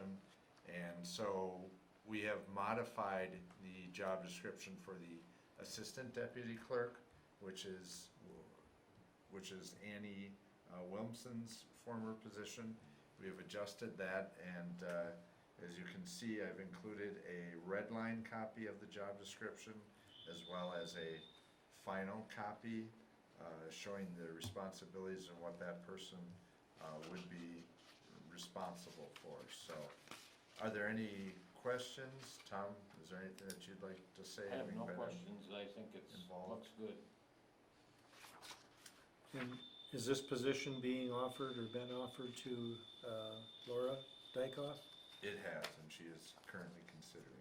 Okay, I think So, for Joe and Laura, some of the changes we made, probably especially the community center where Annie used to take care of those, she may have been a little overloaded.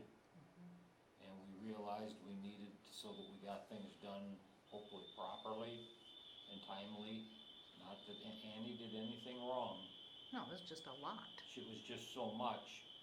So we took those job duties away, including the community sign out. We removed all that from that position. When you say considering, is there a reason for that? It wasn't an immediate, I'm excited. Is it related to the change in the job, or? I think part of it is, when she was first hired, it was more of an administrative assistant type position. And I think that obviously she would probably prefer to stay in that position, but knowing that that position won't exist, she is seriously considering this, and I talked to her just earlier this evening, and she'd like to know more information information on the benefits, different things like that, which I will be getting to her. So, and I think the wage is something that she's spending more time considering. Is there additional training that's gonna be required for her? Or is she pretty comfortable with all the aspects of this job? I think she would be pretty comfortable. She's been doing some of the utility billing, which is a significant portion of the job. She's been dealing with accounts receivable and different things, and she will be working more and more with Lisa, who, right now, Lisa has been here for 20 years, really has a knowledge that if something were to happen to Lisa, I think that Michelle, Tom, and I have talked, we'd be very worried. We need some cross-training there. Yeah, So in case, yeah, absolutely. who knows, she could have a car accident. Mhm. Pat and I were talking about this before the council meeting. Yeah. If something happened to Lisa, the Or city just would for have- her to be the able to take city- some time off, Yeah, too. the city would have we'd have a serious issue. Yeah. We need somebody else to be able to at least partially step into that job. So hopefully removing because what we removed or proposing to remove used to be, I think when Jen Strack started that, was it 20-hour-a-week job? 20 or 24 hours a week, and we just threw that on Annie. Mm. Well, there's no time for there wasn't enough time to get the work done. Mhm. So we could pull that workload off, and then hopefully Lisa and Laura, if she takes the position, she can cross-train in that some, and in the end, the city's we got our bases covered a little bit. Yeah, Hopefully, that's kind of the thinking. that's the goal. I'd make a motion to approve the updated assistant deputy clerk job description. I'll second.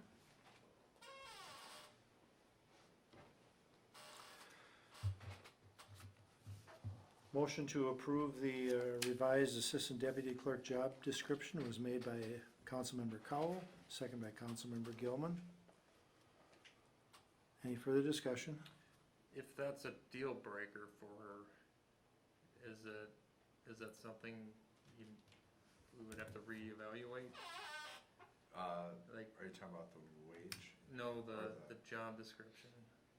Well, I have worked with her, so she has had an opportunity to view the job description.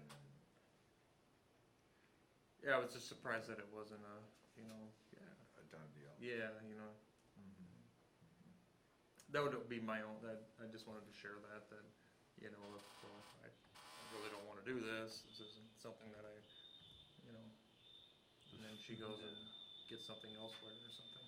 And Yeah, I think the unfortunate part is, that's part of it. I don't know if we really have any other option.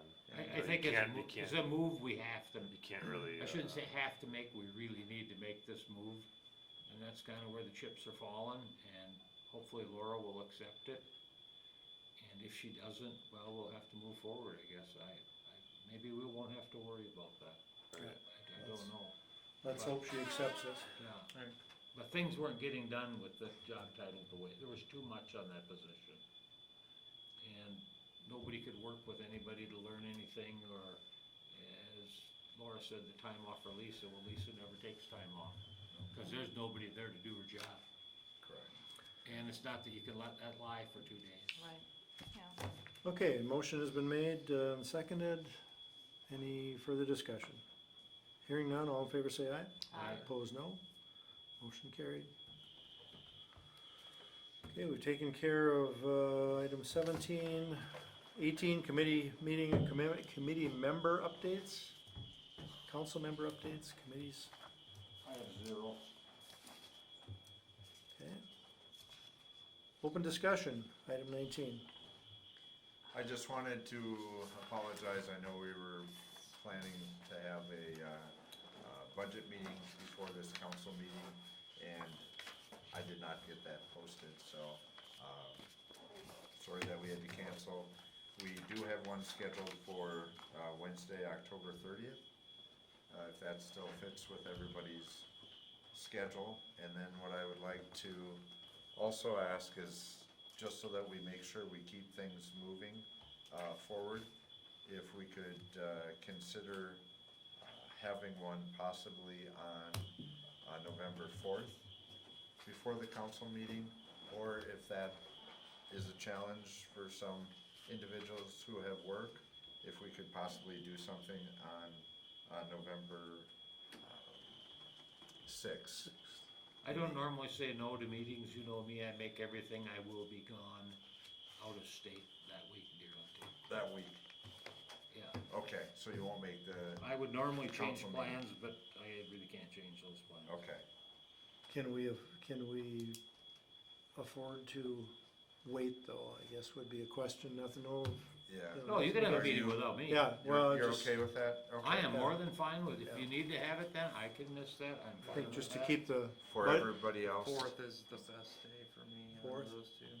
November 4th works for me. 4th at Adam, 5 does that o'clock? work for you, or? Yeah, we can try, no promises, but that's, again, you can go ahead without me, cause if we did the 6th, I won't be able to make that either, it'd be 3 nights in a row, I can't do that. Okay, So November 4th at 5?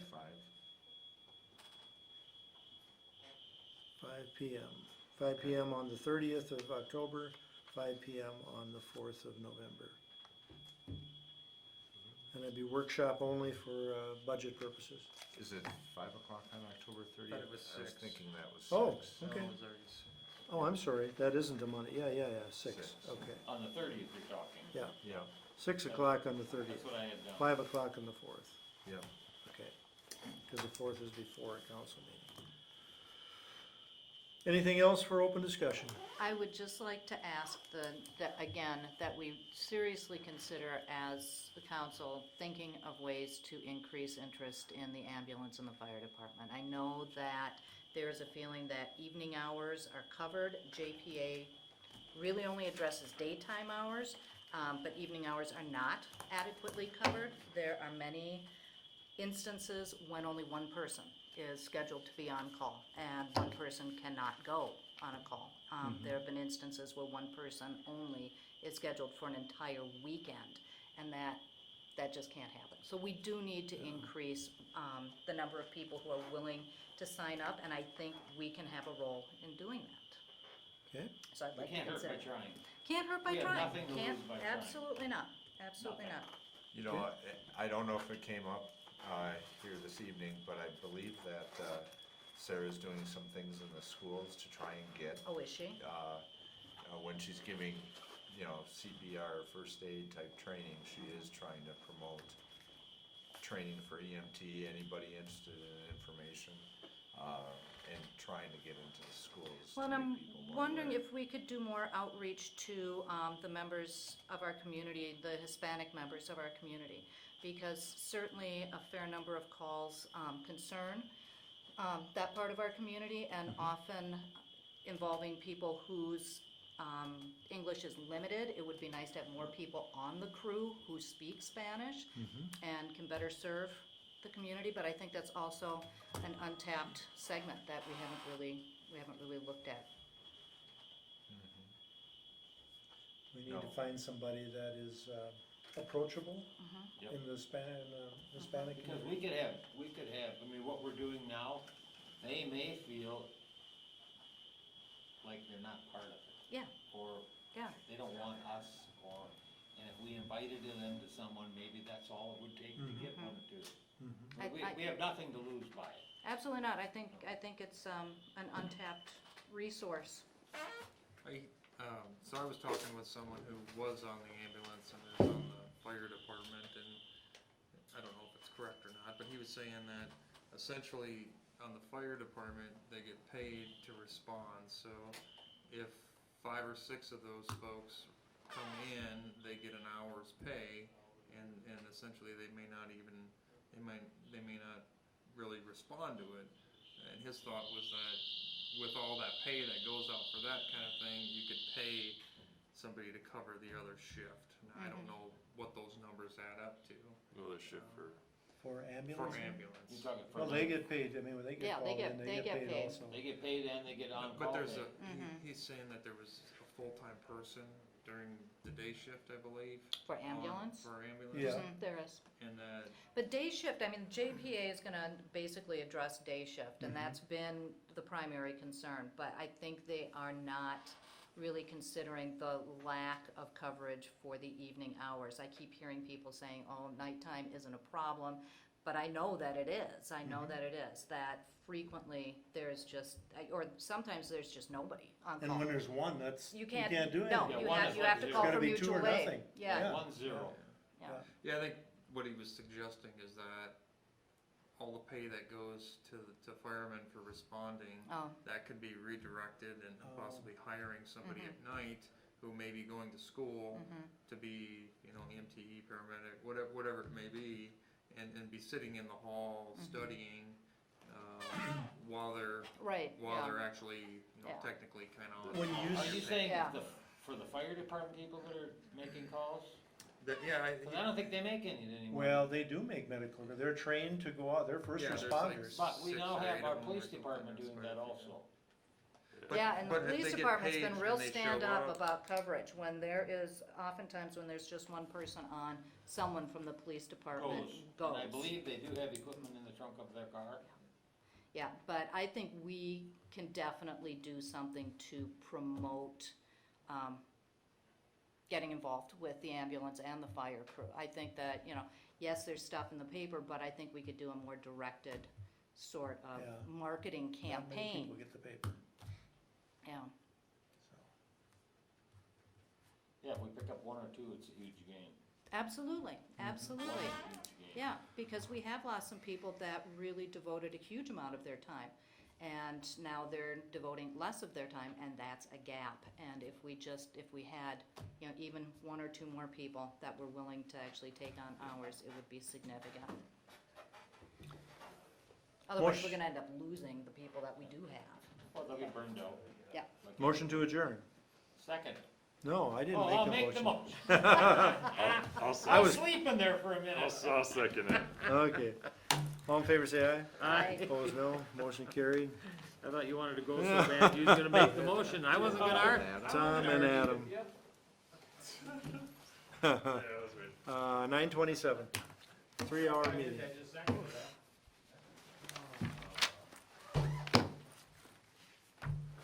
Oh, gee, 9:30 already? Yeah.